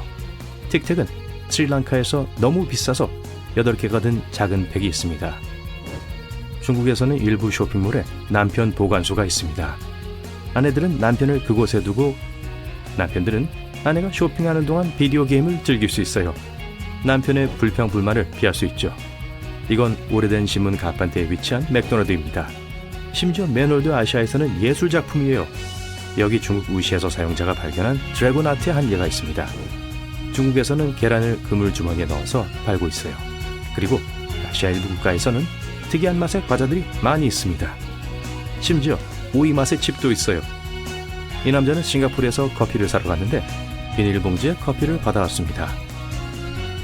동남아시아에서는 꽤 흔한 일이에요. 또한 싱가포르에서는 말 그대로 아이스크림 샌드위치를 팔아요. 실제 토스트 사이에 아이스크림을 넣는다는 겁니다. 레디터는 그것이 이상할 정도로 맛있다고 해요. 시도해 보시겠어요? 여기 일본의 한 도시에 대한 첫 번째 사진이 있습니다. 한 레디터가 요코하마에서 아름다운 밤 사진을 공유했어요. 다른 인터넷 사용자들은 심지어 밤에 길을 걸어도 매우 안전하게 느꼈다고 했어요. 그리고 이건 눈이 내리는 사진입니다. 일본에 그렇게 많은 눈이 내리는지 몰랐어요. 일본에는 변기 위에 싱크대가 있는 화장실이 많아요. 손을 씻은 더러운 물은 일본에서 수백만 리터의 물을 절약하는 데 사용됩니다. 또한 빗물을 모아 도로 청소에 사용해요. 일본의 도로 운하의 물은 너무 깨끗해서 물고기가 헤엄칩니다. 많은 매너들이 아름답게 장식되어 있고 몇몇 사용자들은 그중 일부를 공유했어요. 이곳은 논입니다. 이것이 캔 디자인 중 하나예요. 레디터가 일본 어딘가에 있는 작은 집을 발견했습니다. 투어를 하고 싶네요. 운전자가 없는 KFC 트럭이 거리를 돌아다니며 음식을 판매합니다. 일본인들은 서명을 사용하는 대신 문서에 서명할 때 개인 도장을 사용해요. 이건 야간 버스의 사진입니다. 모든 날의 대중교통이 이렇게 아늑하고 편안했으면 좋겠어요. 한 레디터는 태국의 하얀 사원을 보러 갔습니다. 그곳의 건물들이 너무 예뻐서 화장실도 이렇게 생겼어요. 이것은 태국의 모바일 세븐일레븐입니다. 베트남에서는 여행 가이드가 발로만 노를 저을 수 있어요. 이 레디터는 증거가 있습니다. 이제 호주로 떠날게요. 호주의 일부 버스에는 승객들이 서핑보드를 실을 수 있는 특별한 스탠드가 있습니다. 멋진 신호등을 보여드릴게요. 메이 포핀스 신호등인데 메리 포핀스의 작가인 P.L. 트래버스의 고향인 퀸즐랜드에 설치되어 있습니다. 오늘 투어의 다음 국가는 뉴질랜드입니다. 이 도시의 경이로움을 보세요. 오래된 집 위에 새로 지어진 아파트예요. 또한 뉴질랜드의 국민들은 코카콜라가 뉴질랜드만을 위해 생산하는 독특한 레모네이드 음료를 즐깁니다. 진정한 VIP 대접이군요. 이제 태평양을 건너 북아메리카로 가보겠습니다. 세계에서 두 번째로 큰 나라인 캐나다에서 시작할게요. 캐나다에 대한 가장 일반적인 고정관념 중 하나는 사람들이 매우 공손하다는 겁니다. 한 레디터가 캐나다 버스에 10,000원이어서 미안하다고 쓰인 사진을 올렸어요. 버스도 예의가 바랍니다. 다른 레디터는 야외 화장실을 찾았는데 물론 추운 날씨 옷을 입고 있었어요. 그리고 또 한 명의 사용자가 이 사진을 공유했습니다. 마을에 바람이 너무 많이 불어서 잔디가 날아갔어요. 어떤 레디터는 나는 아무것도 소유할 수 없어요. 바람이 내 잔디를 훔치려 했어요. 라고 말했어요. 한 가지 더 특이한 일이 있습니다. 한 레디터는 거대한 빙산이 지나가는 사진을 공유했어요. 미국으로 이동해서 북부 알래스카주에서 시작해보죠. 이 밝은 기둥은 하늘에 있는 얼음 결정의 반사입니다. 알래스카의 한 주민이 눈보라가 몰아친 후 현관문을 연 모습이에요. 여러분은 미국이 초고층 빌딩의 고향이라는 걸 알고 있었나요? 네, 세계 최초의 마천루는 1885년 시카고에서 지어졌습니다. 홈 인슈어런스 빌딩은 10층이었어요. 지금이라면 고층 건물이라고 할 수 없지만 그것이 시작이었어요. 그리고 이 레디터가 시애틀에서 발견한 걸 보세요. 이건 완성되지 않은 건물이 아니라 레이니어 타워라고 불리는 11층의 받침대 위에 지어진 고층 건물입니다. 캘리포니아 사막 어딘가에 버려진 식당이에요. 여기 레디터에 또 다른 흥미로운 사진이 있습니다. 멕시코 음식점이 KFC가 있던 건물로 옮겨졌습니다. 로고를 제거하는 대신 솜브레로, 코스염 그리고 반초를 추가했습니다. 천재적이에요. 멕시코 얘기가 나왔으니 그쪽으로 가보죠. 한 사용자는 가장자리가 없는 토스트 빵 한 팩을 공유했어요. 또 다른 레디터는 감자칩이 작은 살사 한 봉지와 나온다는 걸 보여줬습니다. 여기 멕시코 횡단보도가 있어요. 그 위에 있는 남자는 개와 모자를 가지고 있습니다. 그리고 이 사용자는 멕시코에서 할머니가 변기를 손으로 페인트칠을 한 사진을 공유했어요. 이 화장실 브러쉬 홀더는 저를 오싹하게 해요. 멕시코는 완전히 다른 세계입니다. 세노테는 석회암, 기반암의 침식에 의해 발생하며 땅과 빗물을 머금습니다. 하지만 이 레디터는 아마도 코스코 매장 부근에서 이 경이로움을 목격할 것이라고는 예상하지 못했을 거예요. 가장 매혹적인 전망을 가진 경기장 상은 바로 이곳에 주어져야 합니다. 바하마는 오션 아틀라스라고 불리는 세계에서 가장 큰 수중 동상이 있는 곳입니다. 여기 레디터의 사진이 있어요. 정말 훌륭해요. 심지어 비교를 위해 그 손에 앉아있는 여성을 볼 수 있어요. 여기 벨리즈에서 온 재밌는 광경이 있어요. 이곳에서는 봉지에 든 식수를 판매합니다. 중앙아메리카와 남아메리카에서 매우 흔한 일이죠. 그리고 이 사용자는 코스타리카에서 한 메뚜기를 만났어요. 손과 비교해보세요. 질문이 하나 있어요. 코스타리카와 호주의 공통점은 무엇일까요? 중앙아메리카는 덥습니다. 연평균 기온이 27도예요. 파나마의 이 택시가 차가운 공기 조절만 할 수 있는 것은 당연합니다. 좋아요. 중앙아메리카에 작별 인사를 하고 남미에는 무엇이 있는지 살펴볼까요? 첫 번째는 콜롬비아예요. 한 레디터는 보고타에서 다른 사람들이 교통콘으로 지장하고 도로에 주차한 운전자들에게 수치짐을 줘서 다른 곳으로 옮기게 만드는 것으로 돈을 버는 사람들이 있다고 공유했어요. 브라질의 계단을 산책하는 것은 쉽지 않아 보입니다. 이런 나무들과 마주칠 수 있어요. 희한한 초콜릿 맛이 많이 있지만 이 레디터가 브라질에서 발견한 것을 보세요. 코코넛 맛, 패션 프루트, 그리고 캐러멜과 베이컨이 든 스니커즈 바예요. 여기 아르헨티나에서 온 20페소짜리 지폐가 있습니다. 과나코가 그려져 있어요. 아직 대서양을 건너 유럽과 아프리카를 방문해야 합니다. 다음 영상에서 만나요. 희망의 도시라고도 불리는 훌후말레를 만나보세요. 이 인공섬은 가까운 미래에 완전히 물에 잠기는 것을 피하기 위한 몰디브의 큰 계획의 일부이기 때문에 이 별명은 완전히 이해가 됩니다. 훌후말레는 해저의 모래를 물에 잠긴 산호 플랫폼 위에 올려서 만들어졌어요. 그리고 성공했습니다. 이 도시는 해발 1.8m에 위치해 몰디브의 수도인 말레보다 2배나 높아요. 점점 더 많은 사람들이 이곳으로 이주해서 거주하고 있지만 이 섬은 위험한 폭풍우와 태풍이 닥쳤을 때 임시 대피소로 사용하도록 설계되었습니다. 세이셸은 사라질 위기에 처한 인도양의 또 다른 보석 같은 섬입니다. 안타깝게도 세이셸에서는 특히 봄철 만조와 폭우로 인해 해안 홍수가 빈번하게 발생하고 있어요. 문제는 주요 섬인 마해의 전체 인구의 약 90%가 거주하고 있다는 점입니다. 해안을 따라 해발 약 1.8m에 불과해요. 피지는 이 목록의 세 번째 열대 낙원이자 여행객들이 가장 많이 찾는 여행지이기도 합니다. 하지만 이 나라는 태평양 한가운데 위치해 있어 거대한 폭풍으로 인해 혼란에 빠질 수 있는 어려운 상황에 처해 있어요. 2016년에 피지를 강타해서 10억 달러 이상의 피해를 입힌 사이클론 윈스턴이 그 예입니다. 피지에서는 스스로를 보호하기 위해 해안을 따라 맹그로브를 심고 이미 존재하는 맹그로브를 보존하는 일을 하고 있어요. 이 나무들은 사이클론이 발생할 때 풍속을 줄이고 퇴적물을 가두어 침식을 막는 데 도움이 되기 때문에 매우 유용합니다. 이집트도 위험에 처할 수 있습니다. 나라 전체가 물에 잠겨서 몇 년 안에 피라미드 끝부분만 볼 수 있는 정도까지는 아닐지라도요. 해안 도시들은 심각한 위험에 직면해 있기 때문에 상황이 정말 바뀔 수 있습니다. 알렉산드리아를 예로 들어볼게요. 알렉산드리아는 이미 인구의 45%가 해수면 아래에 살고 있어요. 도시가 침수되면 모든 사람이 이주해야 할 뿐만 아니라 이집트 전체가 어류 생산에 큰 타격을 입게 될 거예요. 유럽에서 가장 위험에 처한 곳 중 하나는 네덜란드인데 인구의 약 절반이 해수면보다 낮은 지역에 살고 있어요. 앞으로는 여자친구에게 튤립으로 로맨틱한 선물을 계획하는 게 불가능한 미션이 될 수도 있어요. 네덜란드는 전 세계 튤립 생산량의 3분의 1을 담당하고 있기 때문에 밭이 바닷물에 잠기면 튤립은 끝장입니다. 하지만 다행히도 네덜란드인들은 수세기 동안 물을 다뤄온 경험이 있어요. 따라서 폭풍 장벽과 방파제를 다루는 방법을 알면 최악의 시나리오를 막을 수 있습니다. 해수면 상승의 위험은 아마도 이곳 투발루보다 더 높은 곳은 없을 거예요. 호주와 하와이의 중간에 위치한 이 섬나라는 사람이 살 수 없게 되는 첫 번째 국가가 될 수 있습니다. 이 아름다운 땅은 해발 2.7m에 불과해요. 지도에서 보기만 해도 얼마나 좁은지 알 수 있죠.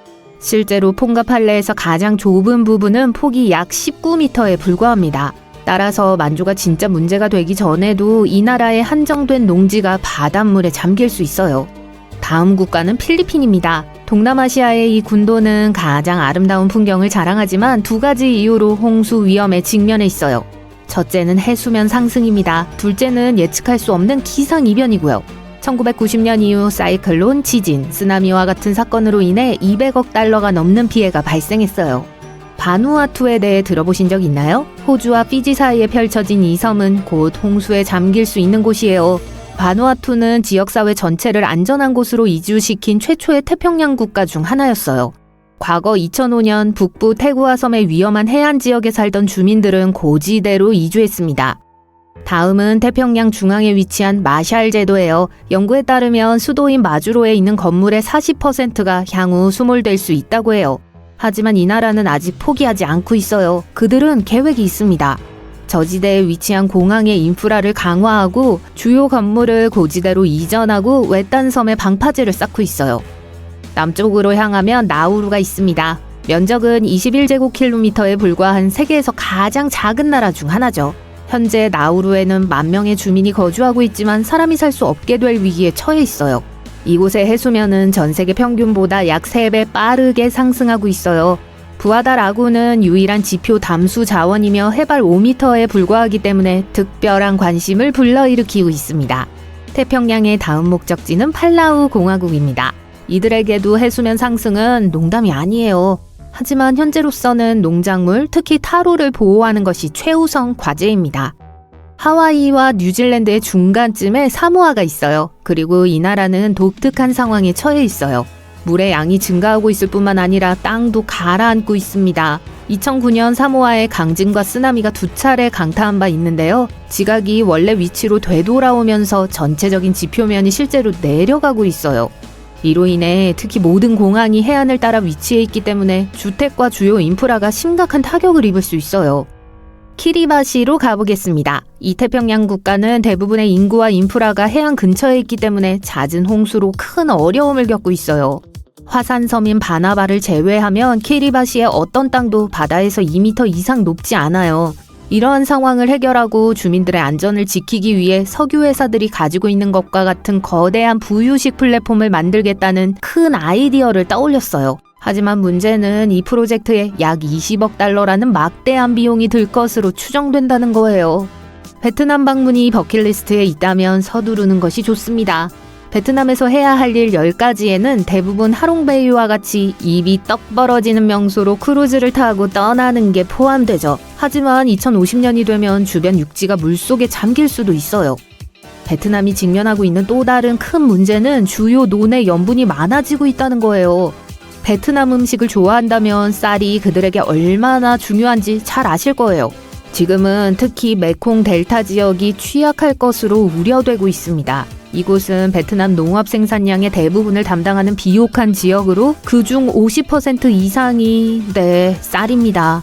이 나라는 새로운 현실에 적응하기 위해 정말 많은 노력을 기울이고 있어요. 메콩 삼각주에 논에 깨끗한 물을 뿌려 염분을 제거하기 위해 노력하고 있습니다. 다음 목적지는 카리브해에 있는 그레나다입니다. 그레나다는 섬나라이지만 열대기후가 육두구, 계피, 정향, 생강 등의 재배에 적합하기 때문에 향신료의 섬으로도 알려져 있어요. 하지만 안타깝게도 그레나다와 그 비옥한 토양은 수몰이라는 불확실한 미래에 직면해 있습니다. 목록의 마지막 국가인 솔로몬 제도에 대해 이야기해 보겠습니다. 이 군도의 5개 섬은 이미 파도 아래로 사라졌고 나머지 6개 섬은 20%가 물에 잠겼어요. 그 중에는 2000년대 초반 한때 피크닉 명소였던 누사 이빌리 섬이 포함되어 있습니다. 상황이 복잡하긴 하지만 300개 이상의 섬에 사람이 살고 있다는 사실에 주목하는 게 중요해요. 솔로몬 제도의 한 가지 특징은 열대성 저기압과 홍수가 자주 발생하기 때문에 항상 일종의 복구 모드에 있는 것처럼 보인다는 점이에요. 주민들은 이미 해안을 따라 돌담을 쌓고 맹그로브를 심고 고지대에 집을 짓는 등 해수면 상승으로부터 집을 지키기 위해 열심히 노력하고 있어요. 월드 투어를 계속 이어갈게요. 이제 곧바로 유럽으로 향합니다. 수천 년의 역사를 간직한 그리스에서 여행을 시작할게요. 현대에도 고대 유적지가 잘 보존되어 있어 흥미로운 여행이 될 거예요. 아테네 공항에는 고대 유물이 전시된 박물관이 있어요. 여기 고대와 현대가 공존하는 모습을 보세요. 거리에서 바라본 아크로폴리스 전경이에요. 그리스의 거리를 배회하는 스파르타인 한 레딧 유저가 고대 유적지 바로 위에 지어진 현대식 건물의 사진을 공유했어요. 방문객들은 유리를 통해 유적을 볼 수 있어요. 그리스는 거리를 돌아다니는 고양이로도 잘 알려져 있어요. 이 레딧 유저는 그리스 국립은행을 지키는 고양이를 발견했어요. 요즘은 모두가 플라스틱 사용을 줄이려고 노력하고 있죠. 종이 빨대를 사용하는 곳도 있고 유리 빨대를 사용하는 곳도 있지만 그리스의 한 카페에서는 마카로니를 빨대로 사용하겠다고 제안했어요. 바보 같은 발상인지 천재적인 발상인지 모르겠네요. 또 다른 사용자는 북마케도니아의 한 레스토랑에 갔다가 와플에 피자 조각을 얹어 제공하는 것을 보고 당황했어요. 간식도 먹고 낭비도 없으니 일거양득이긴 하죠. 루마니아에서는 자판기가 대세인 것 같네요. 예를 들어 이 자판기는 햄이 들어있는 자판기예요. 그리고 이건 더 좋네요. 달걀을 파는 자판기예요. 아마 스크램블 에그일 거예요. 유럽은 오래된 동네가 현대적인 곳이고 이런 조합이 매혹적인 곳이에요. 보여드릴게요.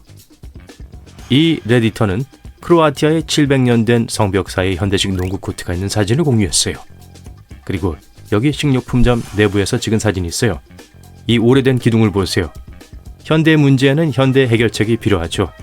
이 신호등은 휴대폰만 보고 있는 사람들이 불빛이 바뀌는 것을 알 수 있도록 바닥에 불을 비춰요.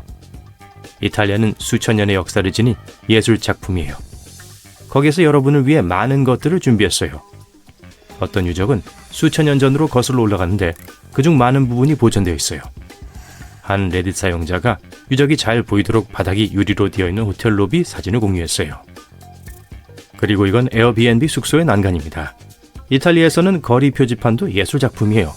이걸 보세요. 또 다른 레딧 사용자는 더 많은 디자인을 공유했어요. 어떤 사람은 베니스의 오래된 극장에 위치한 슈퍼마켓 사진을 보여줬고 다른 사용자는 슈퍼마켓 사진을 한 장 더 추가했어요. 슈퍼마켓에 대해 이야기해보자면 분명히 반려동물 동반이 가능한 것으로 보여요. 심지어 반려동물을 태울 수 있는 특별한 카트도 있어요. 도시는 수백 년이 지났고 좁은 거리가 꽤 많기 때문에 우체국 차량은 그에 맞게 개조해야 돼요. 여기 그중 하나가 있어요. 어떤 도시에는 운하가 있고 도시가 섬에 있기도 해서 보트를 이용하기도 해요. 이건 무라노 섬에 있는 UPS 보트예요. 유럽은 여러 나라로 이루어져 있어요. 스위스의 바젤시는 프랑스와 독일 국경에 바로 위치해 있어요. 따라서 공항에는 3개의 출구가 있어요. 프랑스, 독일 또는 스위스로 걸어서 나갈 수 있어요. 독일로 걸어가 볼게요. 낙타와 걷는 소녀가 있는 신호등이 있어요. 이유는 알 수 없네요. 낙타가 딱히 독일 동물은 아니잖아요. 그래도 귀엽긴 하네요. 독일의 유명한 철학자 칼 마르크스가 등장하는 또 다른 독특한 가로등이 있어요. 다시 당황스러운 자판기 얘기로 돌아가서 독일에서는 소시지를 파는 자판기를 볼 수 있어요. 함부르크는 독일의 주요 항구 도시예요. 이곳에는 북해와 연결되는 강이 있어요. 배를 타고 갈 수 있는 드라이브스루 맥도날드가 있는 것도 당연하죠. 스위스 알프스에서 판매되고 있는 이 생수 디자인을 보세요. 한 레드 유저가 프랑스에서 기념품을 가져왔어요. 바게트 모양의 펜이에요. 스페인의 이 좁은 집을 보세요. 내부가 어떻게 생겼는지 궁금하지만 안타깝게도 이 유저는 외관만 공유했어요. 포르투갈에서는 휴대전화 기지국이 나무로 위장돼 있어요. 그리고 이건 도로를 달리다가 보트로 변할 수 있는 버스예요. 한 레디터가 런던에서 중앙에 손잡이가 있는 문을 발견했어요. 아주 불편해 보이지만 손잡이는 돌리지 않고 문을 닫을 때만 사용한다고 해요. 그리고 열쇠 구멍이 있는 금속 부분에는 바닥에 작은 손잡이가 있어요. 유럽은 역사적인 장소예요. 이 우체통에는 한 세기 전에 통치했던 왕의 흔적이 고스란히 남아있어요. 과거에는 빨간 우체통의 수요가 많았어요. 하지만 지금은 모든 사람이 휴대전화를 한두 대씩 가지고 있으니 그다지 많지 않죠. 따라서 전화 박스는 다양한 방식으로 사용되고 있어요. 예를 들어 이 전화 박스는 이제 스마트폰 수리점으로 사용되고 있어요. 룩셈부르크는 프랑스, 독일, 벨기에 사이에 끼어있는 작지만 부유한 나라예요. 그리고 바게트 자판기가 있어요. 먼저 북쪽으로 이동해서 네덜란드로 가볼게요. 농부들은 밭의 경계를 꽃으로 둘러싸고 사람들이 꽃을 따서 돈을 지불할 수 있는 QR코드가 있는 표지판을 세워요. 그리고 여기에 한 레리터가 발견한 이상한 설치물이 있어요. 8세기 바이킹이 세운 도시인 덴마크 오르후스에서는 바이킹이 그려진 신호등을 볼 수 있어요. 스웨덴 지하철의 일부 쓰레기통에는 캔을 넣을 수 있는 공간이 따로 마련되어 있어요. 노숙자들은 캔을 주어 현금으로 교환할 수 있죠. 노르웨이에는 거대한 은빛 무수 동상이 있어요. 그리고 화장실 가판대에는 술록을 묘사한 표지판이 있어요. 핀란드 사람들은 캐나다인 만큼이나 예의 바른 것 같아요. 버스에는 버스기사에게 감사하는 버튼이 있어요. 또한 한 레디터는 버스 좌석에서 너구리 무늬를 발견했어요. 우리 모두 흔들목마를 알고 있어요. 아마 많은 분들이 어렸을 때 흔들목마를 가지고 있었을 거예요. 핀란드의 어린이들은 장난감 말 대신 장난감 무스를 가지고 있어요. 많은 사람들은 오로라를 보기 위해 아이슬란드를 찾아요. 한 레디터의 호텔엔 오로라가 나타나면 투숙객을 깨우는 특별한 버튼이 있는 전화기가 있었어요. 리투아니아 사람들은 때때로 도로 과속을 막기 위해 길가에 가짜 경찰차를 세워두기도 해요. 유럽은 수세기 동안 왕과 여왕이 통치해왔어요. 오늘날에도 영국, 네덜란드, 스페인, 덴마크, 벨기에 등 많은 국가의 군주가 있어요. 그러니 유럽 전역에 수백 개의 성이 흩어져 있는 것은 당연한 일이죠. 폴란드에는 요즘 군주가 없지만 여전히 500개의 성이 있어요. 그중 하나의 옆엔 유령에 대한 경고 표지판이 있어요. 프로츠와프에는 시각장애인도 만지며 볼 수 있도록 모든 랜드마크의 모형이 설치되어 있어요. 폴란드의 한 도시에는 다스베이더 동상도 있어요. 실제로는 항구 건설을 감독한 폴란드의 거물 동상이에요. 하지만 때때로 현지인들이 동상에 다스베이더의 의상을 입히는 경우가 있어요. 폴란드의 이 표지판은 특히 자전거, 트랙터, 말의 고속도로 통행을 금지하고 있어요. 일부 지역에서는 인도의 휴대전화를 보며 걷는 사람들을 위한 별도의 라인이 있어요. 이제 대서양을 건너 아프리카로 이동해요. 나미비아의 듄 7은 세계에서 7번째로 큰 모래 언덕이에요. 엠파이어 스테이트 빌딩만큼이나 높이가 높아요. 한 인터넷 사용자가 이 사진을 공유했어요. 탄자니아의 누군가가 이 건물 꼭대기에 말 그대로 펜트하우스를 지었다고 해요. 조사를 좀 해보고서 호텔이라는 사실을 알게 됐죠. 여전히 지붕은 설명이 안 되지만 완전히 믿음이 가요. 마케팅이겠죠. 모잠비크의 운전자는 코끼리를 조심해야 돼요. 그리고 이건 남아프리카에서 온 표지판이에요. 펭귄을 조심하세요. 그리고 또 다른 하나는 쓰레기통에 개코 원숭이를 조심하라는 거예요. 개코 원숭이는 남아공의 너구리예요. 도로를 뚫고 자라는 나무는 더 이상 놀라운 일이 아니지만 모로코의 야자수는 여러 개의 발코니를 뚫고 자라고 있어요. 한 레디터는 이스라엘에서 가출한 말이 도심의 뒷마당으로 돌아오는 사진을 공유했어요. 이스라엘에서는 도시에서 말을 만나는 일이 비교적 흔해요. 터키의 한 호텔에서는 이 레디터에게 벌집을 통째로 아침 식사로 제공하기도 했어요. 남미와 북미 사이를 자동차를 몰고 통과할 수 없다고 합니다. 그 이유는 간단합니다. 두 대륙을 연결하는 도로가 없기 때문이죠. 아주 기본적인 도로조차 없어요. 엄밀히 말하자면 걸어서 횡단할 수 있겠지만 이는 정말 큰 실수입니다. 두 대륙을 잇는 지역을 대리언 갭이라고 해요. 이 지역은 파나마의 대리언주 남부와 콜롬비아 북부에 걸쳐 있습니다. 이곳의 유일한 육로는 96km의 정글 트레킹이에요. 이 구간을 횡단하는 데는 3일에서 10일 정도 걸리며 기상 조건과 짐의 양 그리고 순전히 운에 따라 달라집니다. 이곳은 아늑하고 편안한 산책로가 아니기 때문에 운이 큰 역할을 해요. 완전히 고립되어 있고 지구상에서 가장 위험한 곳 중 하나로 알려진 혹독하고 극한의 환경입니다. 그럼에도 불구하고 사람들은 그 사실을 잊고 계속 그곳을 찾습니다. 매년 국경을 넘는 사람들의 수는 계속 증가하고 있어요. 2014년에는 10,000명도 채 되지 않은 사람들이 이곳을 건넜어요. 2023년에는 그 수가 52만 명으로 증가했어요. 왜 이렇게 많은 사람들이 위험을 무릅쓰고 두 대륙의 한가운데서 무엇을 하고 있는지 궁금하실 거예요.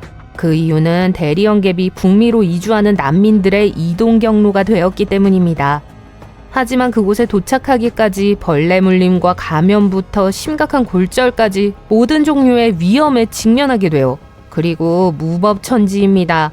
경찰서가 없기 때문에 이주자들은 도둑도 조심해야 하죠.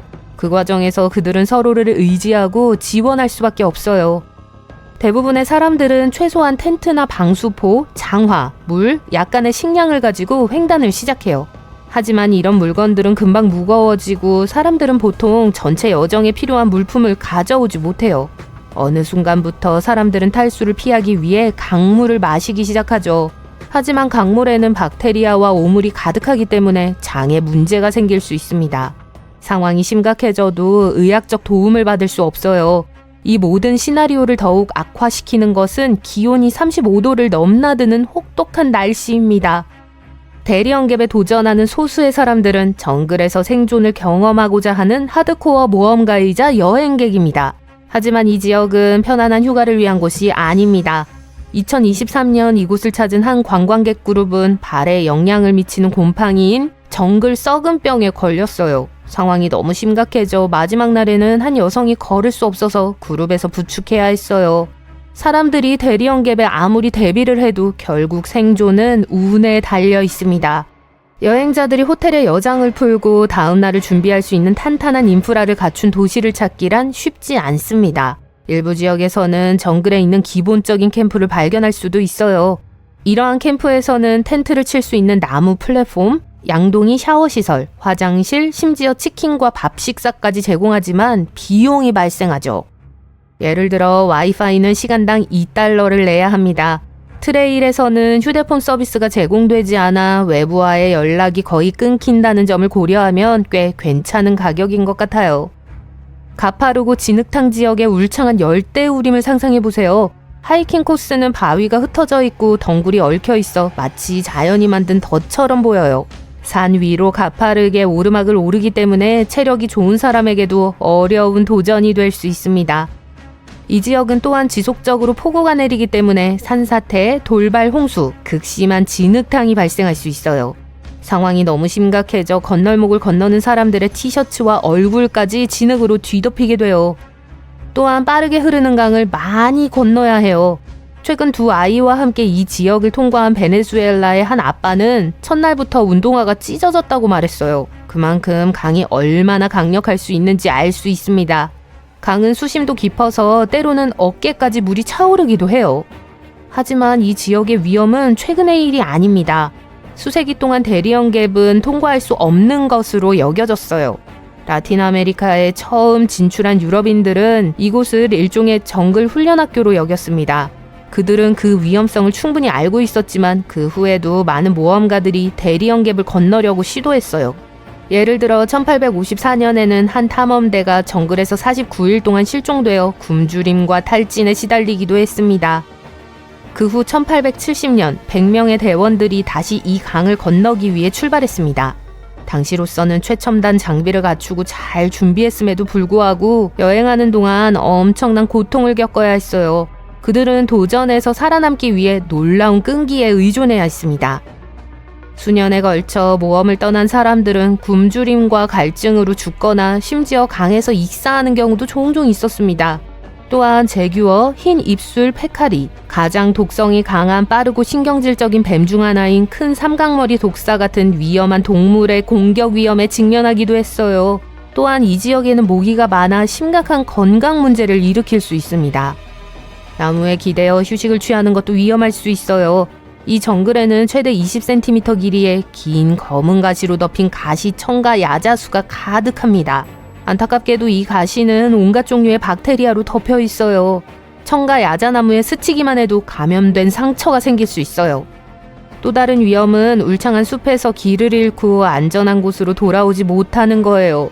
하지만 요즘에는 이러한 위험이 훨씬 낮아졌습니다. 어떤 사람들은 여행자를 안내하고 잘못된 길로 가지 않도록 도와주는 색으로 구분된 마커에 대해 언급했습니다. 나무에 파란색 또는 녹색 천이 묶여 있으면 계속 걸어가세요 라는 뜻이에요. 하지만 빨간색 천을 발견하면 잘못된 길로 가고 있으니 빨리 돌아서야 한다는 신호입니다. 위험 요소가 너무 많으니까 대리연갭을 통과하는 도로를 건설하는 건 어떨까요? 좋은 생각처럼 보일지 모르지만 파나마와 콜롬비아를 연결하는 도로를 건설하는 건 그리 간단한 일이 아닙니다. 대리형 갭은 습한 기후와 험한 지형, 지속적인 강우량으로 인해 기능적인 도로를 건설하는데 매우 어렵고 많은 비용이 소요됩니다. 그럼에도 불구하고 이전에도 갭을 메우려는 시도가 있었습니다. 알래스카에서 아르헨티나 남단까지 뻗어 있는 펜 아메리카 고속도로라는 거대한 도로 시스템이 있어요. 그런데 이 고속도로는 현재 대리형 갭에서 바로 장애물에 부딪힙니다. 하지만 원래는 도로가 통과할 계획이었고 이렇게 될 예정이 아니었습니다. 라틴 아메리카 국가의 지도자들은 70년대와 90년대에 이 계획을 실현하기 위해 노력했어요. 하지만 많은 사람들이 지역사회와 열대우림을 보호해야 한다는 이유로 반대했습니다. 대리형 갭은 인간의 손길이 거의 닿지 않아 지구상에서 가장 생물 다양성이 풍부한 곳 중 하나예요. 대리연 주머니 땅 다람쥐나 암회색 날씬 주머니쥐처럼 이 지역에만 서식하는 고유종이 5종 중 1종에 달하는 것으로 알려져 있습니다. 도로가 건설되면 이 지역의 생태계가 크게 훼손될 수 있었어요. 그래서 계획은 무산됐습니다. 결국 해상여행이라는 대안이 생겼습니다. 최소 2개의 회사가 두 나라를 연결하는 페리 서비스를 시작했어요. 그러나 이 사업은 수익성이 좋지 않아 결국 문을 닫았습니다. 얼마 전 파나마는 대리형 갭 루트를 폐쇄하기로 결정했습니다. 지금은 철조망 울타리로 봉쇄되어 있어요. 다른 통로가 생기는 건 시간 문제일 수 있지만 남미를 방문하고자 하는 모험가라면 기다리지 않는 것이 가장 좋아요. 콜롬비아로 비행기를 타고 여행하는 것이 훨씬 더 안전한 선택이 될 거예요. 아, 중력 이 무정한 놈. 뭐 돌에 걸려 엎드려 넘어졌을 때 그런 생각이 들어요. 물론 전 덜렁대진 않아요. 알죠? 어쨌든 중력은 변함없는 거 맞죠? 이 변화무쌍한 세상에서 우리가 항상 의지할 수 있는 완전 흔들리지 않는 거 말이에요. 그러니까 사랑과는 다르죠. 로맨틱하지 않나요? 미안해요. 하지만 생각하는 것만큼 솔직하고 명백하지 않다고 한다면요? 지구상에는 중력이 미쳐버린 것 같이 반응하는 곳이 있어요. 그래서 여길 클릭한 거잖아요. 그럼 한번 볼까요? 인도 레 마그네틱 힐. 인도에는 전 세계 관광객들을 끌어들이고 있는 도로가 펼쳐져 있어요. 주변 풍경과 다를 바 없고 아주 특이하고 약간 소름 끼치는 일이 아니라면 눈치도 못 채고 그냥 쉽게 지나칠 수도 있어요. 마그네틱 힐의 경사면을 올라가는 곳에 차를 세우고 중립을 걸면 차가 위로 기어 올라가기 시작해서 결국 시속 20km의 속도에 도달하게 될 거예요. 이름에서 알 수 있듯이 차를 언덕 위로 끌어올리는 일종의 자기력이 작용하고 있다고 해요. 게다가 비행기도 이곳에선 고도가 높아진다고 해요. 하지만 회의론자들은 다른 설명을 제시해요. 사실 언덕을 내려가는 건데 단지 지형이 위로 올라가는 환상을 만들어내고 있다는 거죠. 그 반대도 마찬가지고요. 진실이 무엇이든 전 직접 보고 싶네요. 여러분도요? 아래 댓글에 알려주세요. 폴란드 구부러진 숲 노베 자르노브 마을 근처에 숲이 있는데 그 깊숙한 곳에서 이상하게 생긴 소나무들을 발견할 수 있어요. 1930년대에 심어진 거의 뿌리부터 북쪽으로 급격히 꺾여 반원 모양으로 위로 자라나고 있는 400그루의 나무가 있어요. 과학자는 나무의 이상한 성장에 대해 다양한 이론을 제시했지만 아무도 무엇이 나무들을 이렇게 만들었는지 확신하지 못하고 있어요. 어떤 사람들은 인위적인 것이라고 하고 또 어떤 사람들은 나무를 이렇게 밀어낸 것이 중력 이상이라고 믿고 있어요. 하지만 이 이론의 문제점은 몇 년 동안 중력이 머물렀다는 건데 오직 나무에만 영향을 끼쳤다는 거예요. 아직도 어쨌든 확실한 설명이 없으니 누가 알겠어요. 페루 제도 폭포, 위로 올라가는 폭포 본 적 있나요? 아이슬란드와 스코틀랜드 중간쯤에 있는 페루 제도에서 볼 수 있어요. 하지만 제가 신비로님이 물을 바위 위로 밀어 올린다는 믿을 수 없는 이야기를 해주길 기대했다면 죄송해요. 그런 건 없어요. 하지만 사실은 어쨌든 입이 떡 벌어져요. 이곳의 바람이 아주 강력해서 물을 들어 올렸다가 다시 위로 던져버려요. 메리 포핀스가 우산을 쓰고 여행할 수 있었던 것도 이런 바람 때문이었던 것 같아요. 좋은데요? 사실 이 폭포는 독특하지 않아요. 지구에는 바람이 중력을 거스르는 듯한 환상을 만드는 곳이 몇 군데 더 있어요. 예를 들어 영국에는 바람과 끊임없이 싸우는 폭포가 있는 킨더강이 있어요. 바람이 너무 강해서 폭포물의 절반은 밑바닥에 닿지도 못하고 그냥 날아오르는 것처럼 보여요. 미국 네바다주 후버댐, 높이가 약 221m인 댐 꼭대기에 올라간다면 약간의 속임수를 써볼 수 있을 거예요. 물 한 병을 가져다가 가장자리에 부어보세요. 이제 물이 흘러내리는 대신 위로 흐르는 걸 보게 될 거예요. 다시 말하지만 이건 마법이나 비정상적인 현상이 아니에요. 페로제도의 폭포처럼 이곳에 물이 떨어지기에 바람이 너무 강한 거죠. 근데 여기는 직접 해볼 수 있어서 더 인상적이에요. 한국 도깨비도로, 또 다른 도로에 위치한 중력이 이상한 곳이에요. 지역 주민들은 땅에 빈 깡통이나 병을 놓으면 즉시 위로 굴러 올라가기 시작하는 걸 보고 알게 되었죠. 하지만 세계의 다른 곳들과는 달리 도깨비 길은 그냥 착시 현상으로 만들어진 게 아니에요. 경사면을 내려가면 오르막길을 가는 것 같지 않아요. 모든 게 꽤나 정상으로 느껴지죠. 하지만 구를 수 있는 물체를 내려놓으면 굴러가야 할 방향의 반대 방향으로 가게 될 거예요. 현지 당국은 빠르게 그 아이디어를 얻어 호기심 많은 관광객들을 신비한 길로 안내하는 표지판을 설치했어요. 버마 황금바위, 만약 요즘은 미얀마로 불리는 버마에 가게 되면 이 유명한 곳을 꼭 방문하세요. 벼랑 끝에 금박으로 덮인 바위가 있고 그 위에 작은 탑이 세워져 있어요. 이 바위의 인상적인 점은 바위가 절벽에 살짝 닿은 채로 버티고 있다는 거예요. 사실 바위가 언제든 금방이라도 떨어질 것처럼 보이지만 수세기 동안 이렇게 서 있었어요. 게다가 탑 위에 세워진 탑도 최근에 새로 추가된 탑이 아니기 때문에 꽤 드문 광경이죠. 바위는 이렇게 말하고 있는 것 같아요. 중력? 그런 건 신경도 안 써요. 전설에 따르면 바위를 제자리 있게 해주는 게 부처의 머리카락 한 가닥이라고 해요. 전 그런 건 잘 모르겠지만 바위가 절벽에 붙어 있지 않은지 여러분은 직접 확인할 수 있어요. 그럼에도 2500년 동안 꼼짝도 하지 않고 있죠. 뭔가 있는 게 분명하겠죠. 아르헨티나 다바스코의 돌. 난 중력을 거역한다 라고 크게 소리 지르는 게 있다면 그건 다바스코의 돌이에요. 300톤이나 되는 거대한 바위가 절벽 끝에 위태롭게 서 있는데 바람의 좌우로 약간씩 흔들리고 있어요. 사람들은 심지어 가장자리 아래 유리병을 놓아 확인하기도 했어요. 바위가 또 움직이자 폭발했죠. 불행하게도 한 세기 전에 있었던 것이기 때문에 지금은 이 자연의 경이로움을 볼 수 없어요. 1912년 바위가 말 그대로 수백 년 동안 차지하고 있던 자리에서 갑자기 떨어졌어요. 탄딜 인근 마을 사람들이 이 사건을 너무 애석해하며 95년 후인 2007년에 이 돌을 복원하기로 결정했어요. 뭐 일일이 다 조립할 순 없었지만 바위에 플라스틱 모조품을 만들어 같은 장소, 심지어 같은 위치에 두었어요. 그래서 오늘도 탄딜에 오면 유명한 균형 잡고 있는 바위를 볼 수 있어요. 지금은 물론 하나의 상징물이 되었지만요. 더 이상 흔들리지 않고 무게도 9톤에 불과하지만 그래도 한눈에 바로 들어오죠.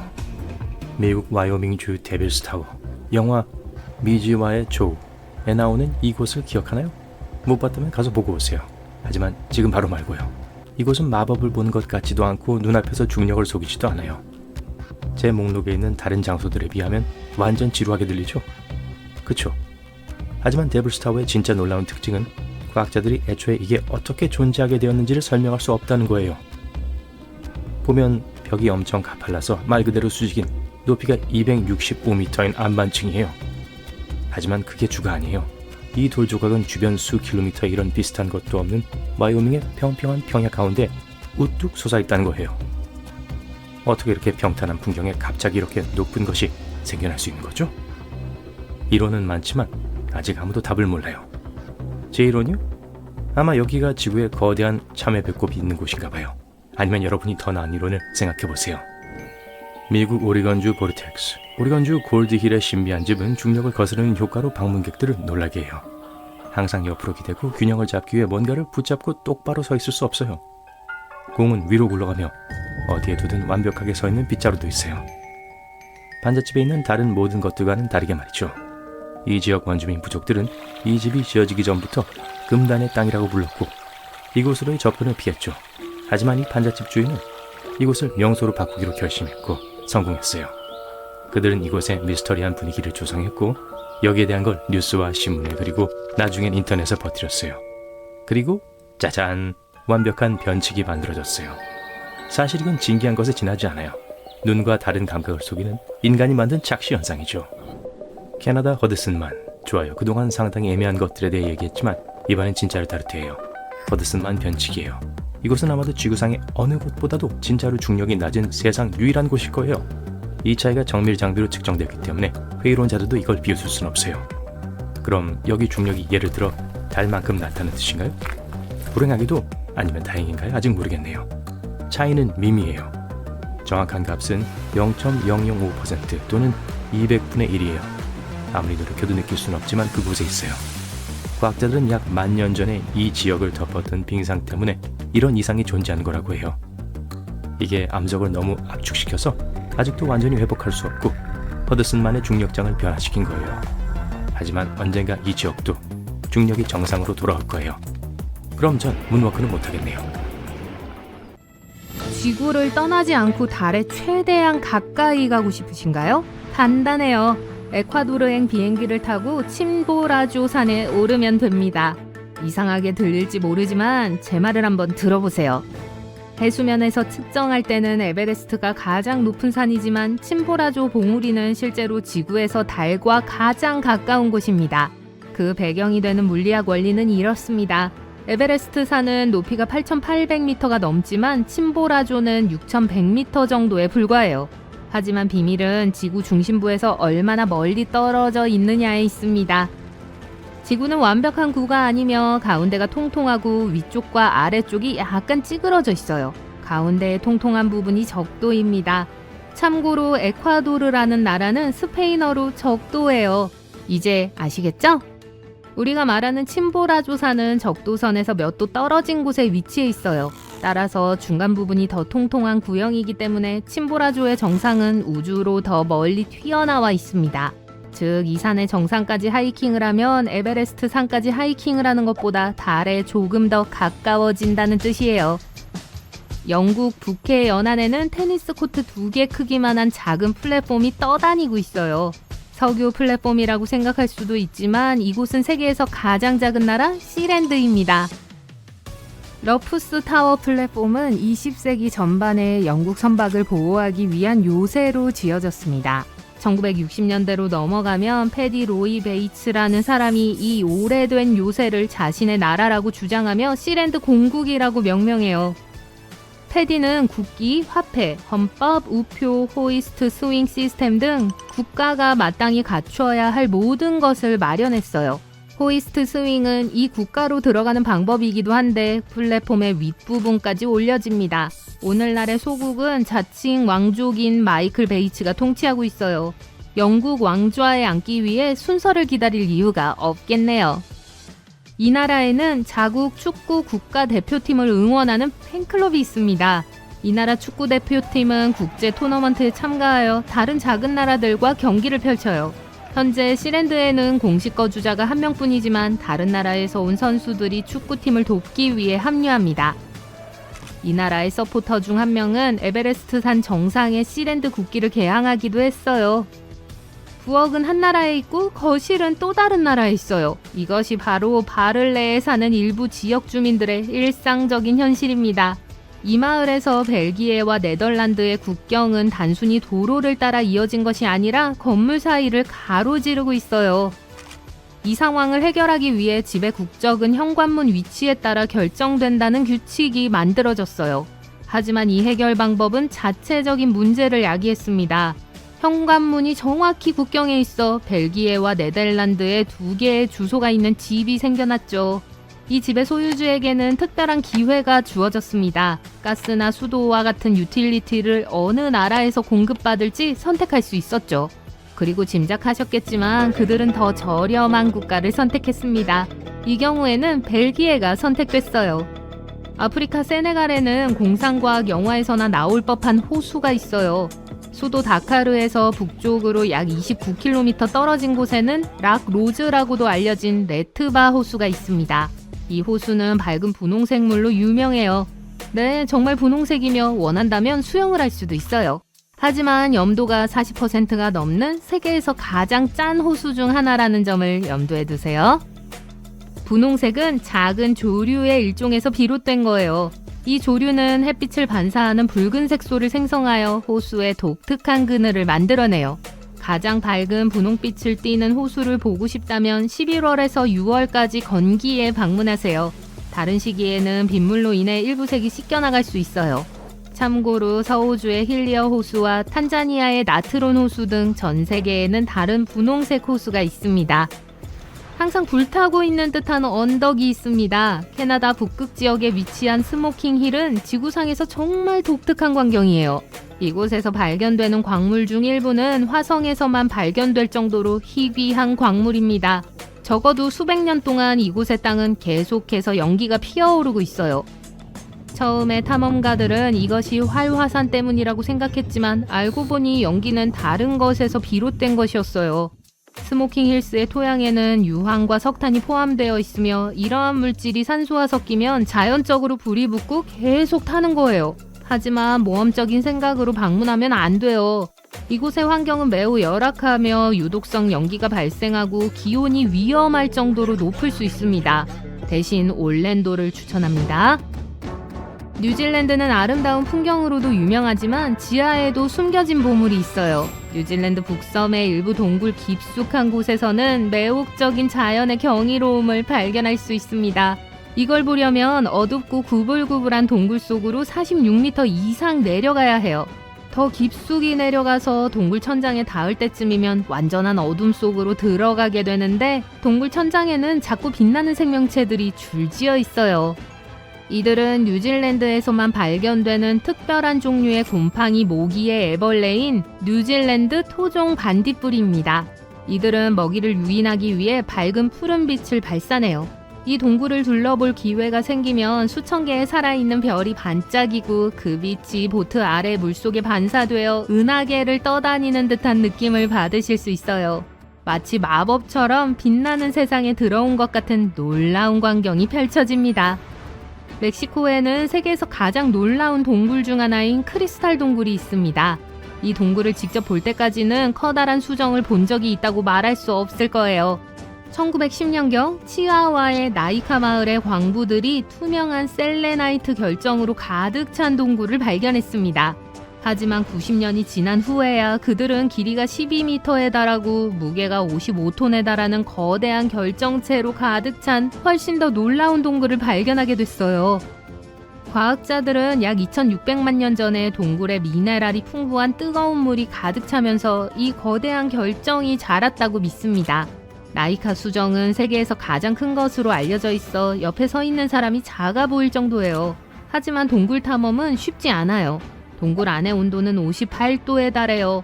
보호 장비가 있어도 사람들은 20-30분 정도만 동굴 안에 머물 수 있습니다. 동굴은 특별한 곳이지만 인간에게 편안한 곳은 아닙니다.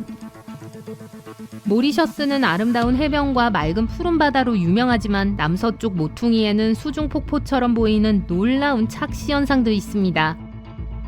물이 바다로 흘러내리는 것처럼 보이지만 실제로는 빛과 해저의 속임수예요. 이 섬은 수심이 152m에 불과한 해저에 있지만 가장자리 바로 너머에는 수심이 4km까지 떨어져요. 이 낙하는 해류가 모래와 입자를 가장자리로 밀어내어 물이 계단식으로 떨어지는 것처럼 보이게 하여 폭포의 착각을 불러일으켜요. 따라서 실제 수중 폭포는 아니지만 보트에서 볼 때는 멋진 광경이 분명합니다. 언제 방문하느냐에 따라 소름이 돋거나 경외감을 느낄 수 있는 장소가 있어요. 폴란드의 작은 마을 그리피노 근처에는 밑동이 모두 구부러져 있는 기묘한 모양의 소나무 숲이 있습니다. 낮에는 날카로운 90도 곡선을 이루는 이 나무들이 매력적이고 조금은 재밌어 보이기도 해요. 피크닉을 즐길 때 앉을 수 있는 편안한 자리를 찾을 수도 있어요. 하지만 밤에 구부러진 숲을 방문하면 완전히 다른 분위기가 연출돼요. 옅은 안개가 드리워져 숲이 으스스해 보입니다. 게다가 과학자들은 나무가 이렇게 구부러진 이유를 아직 확실히 알지 못합니다. 그렇다면 밝은 낮에 보시겠어요? 아니면 신비로운 밤의 어둠 속에서 보시겠어요? 유럽의 고층 건물들은 대부분 5개 도시에 집중되어 있습니다. 런던, 프랑크푸르트, 파리, 모스크바, 이스탄불이죠. 하지만 심지어 이를 모두 합쳐도 모든 건물의 수는 뉴욕에 있는 고층 건물의 수보다 적답니다. 현대식 고층 빌딩은 높이가 약 150m가 되어야 높다고 할 수 있는데 그러면 적어도 40에서 50층 정도는 되어야 한다는 뜻이죠. 한 층의 바닥에서 천장까지 높이는 평균 4m 정도거든요. 만약 1870년대 직전에 미국을 방문하신다면 고층 건물은 단 하나만 발견하실 수 있을 겁니다. 시카고에 있는 홈 인슈런스 빌딩은 10층짜리 세계 최초 고층 빌딩입니다. 와, 유럽에서는 모스크바의 고층 빌딩이 최초로 나타났습니다. 이름은 세븐 시스터즈였고 1900년대 중반에 지어졌습니다. 북미에서는 점점 더 많은 고층 건물들이 지어지기 시작했습니다. 도시 인구가 너무 많았기 때문이었어요. 땅 한 떼기라도 낭비할 수 없었죠. 뉴욕의 스카이라인은 정말 유명해서 그곳에 가본 적이 없어도 한눈에 알아볼 수 있을 겁니다. 파리도 마찬가지예요. 하지만 에펠탑이 고층 빌딩에 둘러싸여 있거나 심지어는 막혀있는 모습을 상상하실 수 있나요? 분명 특별한 느낌이 사라지게 될 거예요. 나데팡스 지역은 파리에서 고층 빌딩을 발견할 수 있는 곳입니다. 이렇게 도시의 낭만적인 여행 풍경을 방해하지 않는 거예요.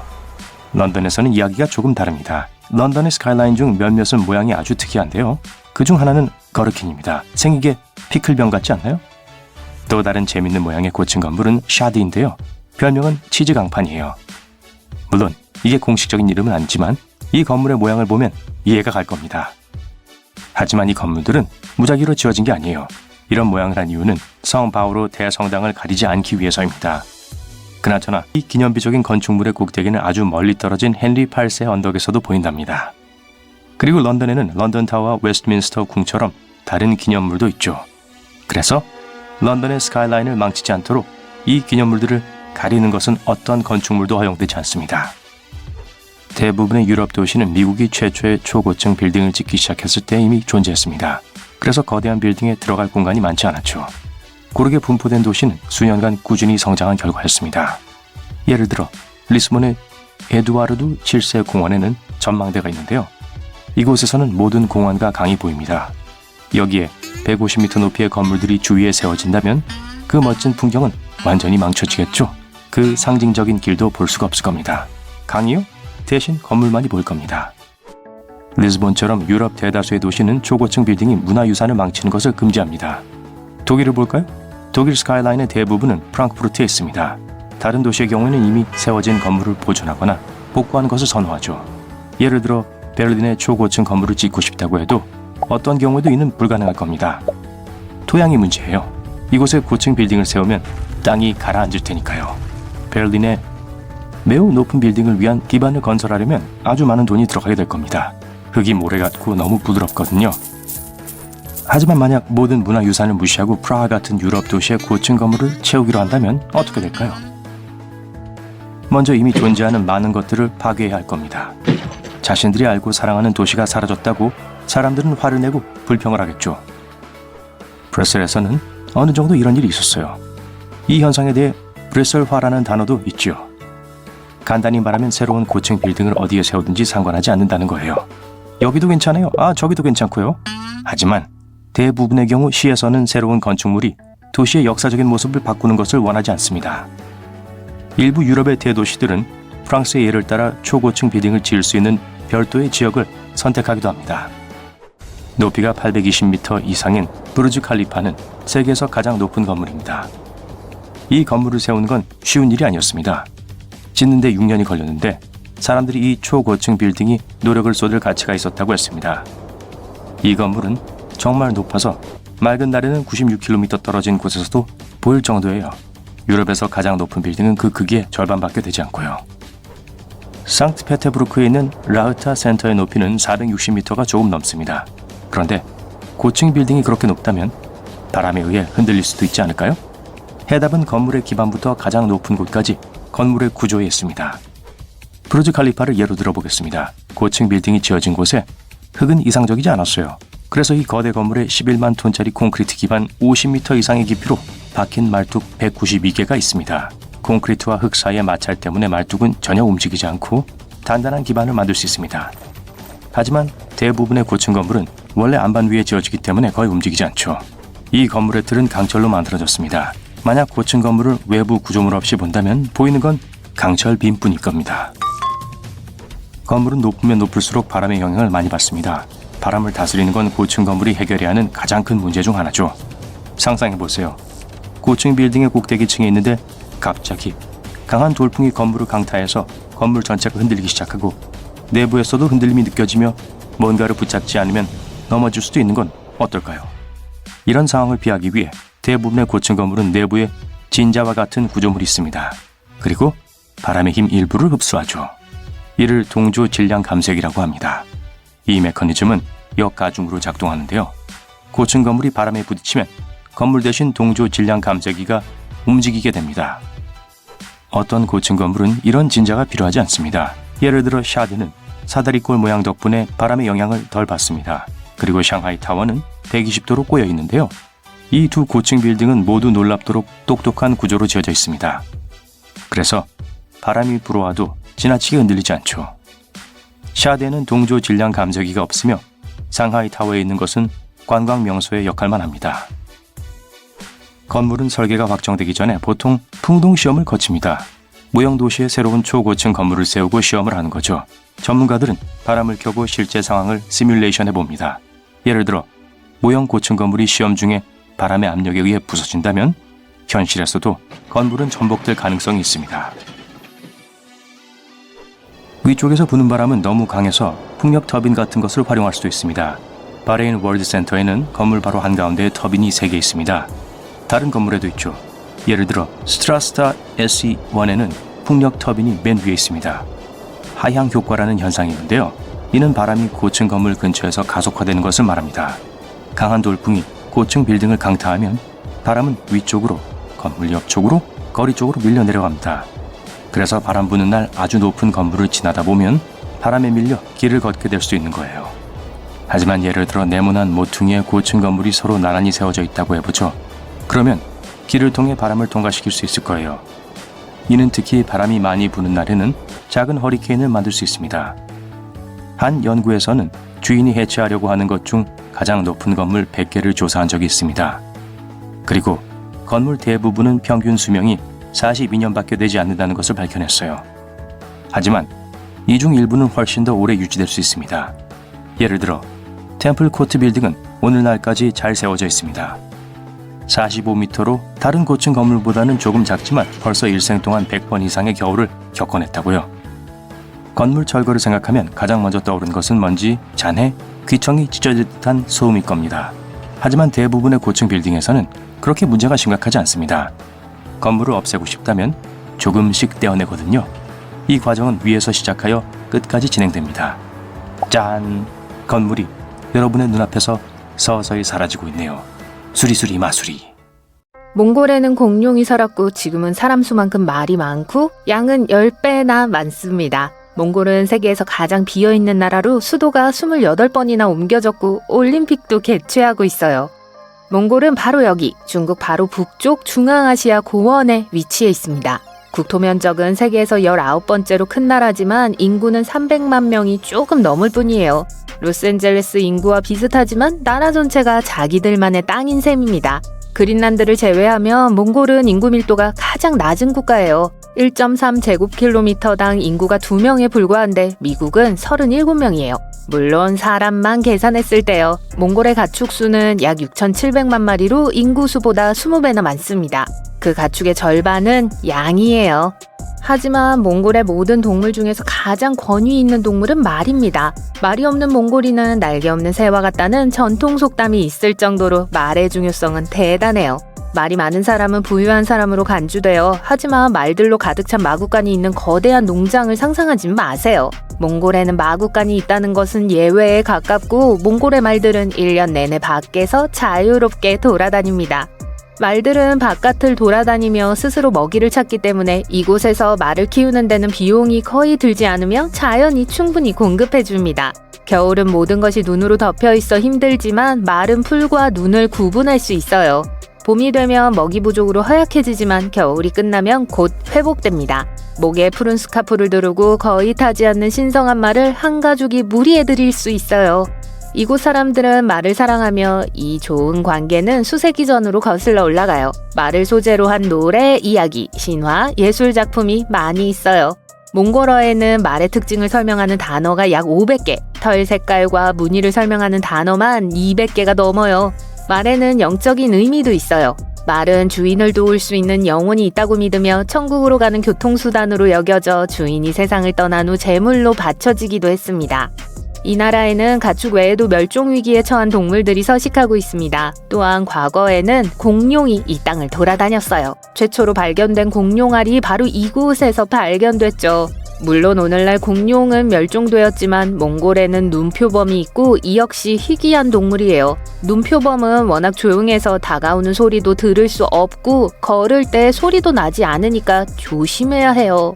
아무튼 다시 지리로 돌아가 볼게요. 몽골의 기후는 하루 만에 섭씨 1.6도까지 기온이 변할 정도로 가혹하고 예측하기 어렵습니다. 몽골은 큰 수역에 접근할 수 없기 때문에 매우 건조하고 비가 많이 내리지 않아요. 몽골 남부에는 지구에서 가장 추운 사막 중 하나인 고비 사막이 있습니다. 사막의 5%만이 모래로 덮여 있고 나머지는 바위로 이루어져 있어요. 강, 작은 호수, 초원이 있지만 금, 석탄, 구리도 매장되어 있습니다. 따라서 전형적인 사막은 아니지만 여전히 사막입니다. 히말라야 산맥이 이 지역을 그늘로 가리기 때문에 비구름이 닿지 않아요. 사막은 기후변화는 물론 산림벌채와 토지이용의 변화로 인해 사막은 매년 확장되고 있습니다.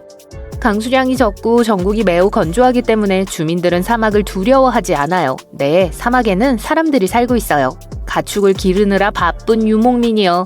유목민은 정착된 집이 없는 사람들로 계절에 따라 동물과 함께 이곳저곳을 이동합니다.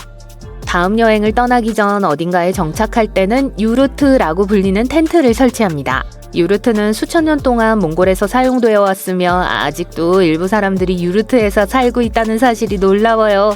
유르트의 골격은 기둥으로 만든 다음 펠트와 방수천으로 겹겹이 덮습니다.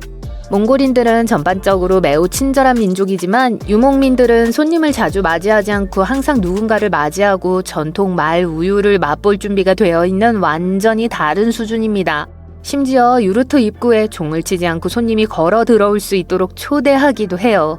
물론 도시와 마을에 거주하며 정착 생활을 하는 사람들도 있는데 이들이 전체 인구의 약 4분의 3으로 대다수를 차지해요. 이 나라에서 가장 큰 도시는 수도인 울란바토르예요. 세계에서 가장 추운 수도임에도 불구하고 이 나라 인구의 거의 절반이 한 도시에 집중되어 있습니다.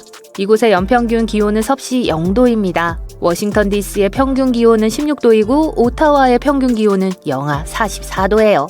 17세기에 처음 도시가 세워졌을 때는 현재 위치에서 남서쪽으로 약 290km 떨어진 곳에 위치해 있었어요. 그 후 현재 위치에 정착할 때까지 28번 정도 옮겨졌습니다. 왜 그랬을까요? 당시에는 인구 대부분이 유목민이었기 때문에 수도 역시 이동식 정착지였기 때문입니다. 계절, 목초지, 물 공급 및 기타 여러 요인에 따라 수도는 주민들과 함께 이동했어요. 지금은 도시가 커지고 정착되었기 때문에 다시 이동하지 않을지도 모르지만 누가 알겠어요. 몽골 올림픽에 대해 아직 언급하지 못했었죠. 나담 축제는 매년 한여름에 열리는 연례 축제로 대부분의 몽골인이 관람하는 행사입니다. 어떤 형태로든 이 축제는 수세기 동안 존재해왔어요. 현지에서는 이 축제를 남자들의 세 가지 게임이라고 부르며 사람들은 전통적으로 남자다운 세 가지 기술로 여겨온 세 가지 기술을 겨룹니다. 그렇다면 그 세 가지 게임은 무엇일까요? 바로 몽골 레슬링, 경마, 양궁이에요. 원래는 남성들만 참가했지만 최근에는 여성들도 양궁과 경마에 참가하기 시작했습니다. 몽골 레슬링은 수천 년 동안 이어져 온 민속 레슬링 스타일로 이 지역에서 발견된 많은 고대판에서 그 모습을 볼 수 있어요. 오늘날 몽골에서 가장 인기 있는 스포츠고 몽골에서는 많은 국제 토너먼트도 개최하고 있어요. 그래서 당연히 축제에는 레슬링 경기가 있고 이것이 첫 번째 경기입니다. 규칙은 아주 간단해요. 발이 아닌 다른 것이 지면에 닿는 사람이 지는 거예요. 체급이나 나이, 시간 제한 없이 승리에 필요한 만큼만 하면 됩니다. 하지만 경기 예의가 중요하기 때문에 품위 있게 경기를 진행하죠. 예를 들어 상대방의 옷이 엉키면 다른 참가자는 이길 수 있는 좋은 기회를 놓치더라도 멈춰서 문제를 해결하도록 도와야 합니다. 경기가 끝나고 한 참가자가 패배하면 승자는 상대방에게 손을 내밀어 다시 일어설 수 있도록 도와줍니다. 게임은 512명 또는 1024명의 참가자가 짝을 이루어 레슬링을 하는 방식으로 시작돼요. 모든 패자는 탈락해요. 게임은 초기 참가자 수에 따라 승자가 나올 때까지 9라운드 또는 10라운드 동안 진행됩니다. 그 다음에는 경마가 있습니다. 말의 나이에 따라 16km에서 27km 사이의 장거리 크로스컨트리 종목이에요. 몽골 전역에서 최대 1000마리의 말이 대회에 참가할 수 있습니다. 양궁에서는 10명으로 구성된 팀으로 경쟁해요. 각 궁수는 전통 복장을 착용하고 4개의 화살을 가지고 직조 또는 나무 원통으로 된 벽에 화살을 쏴야 해요. 벽에서 하나를 쓰러뜨리면 점수를 얻어요. 더 많은 점수를 얻은 팀이 승리합니다.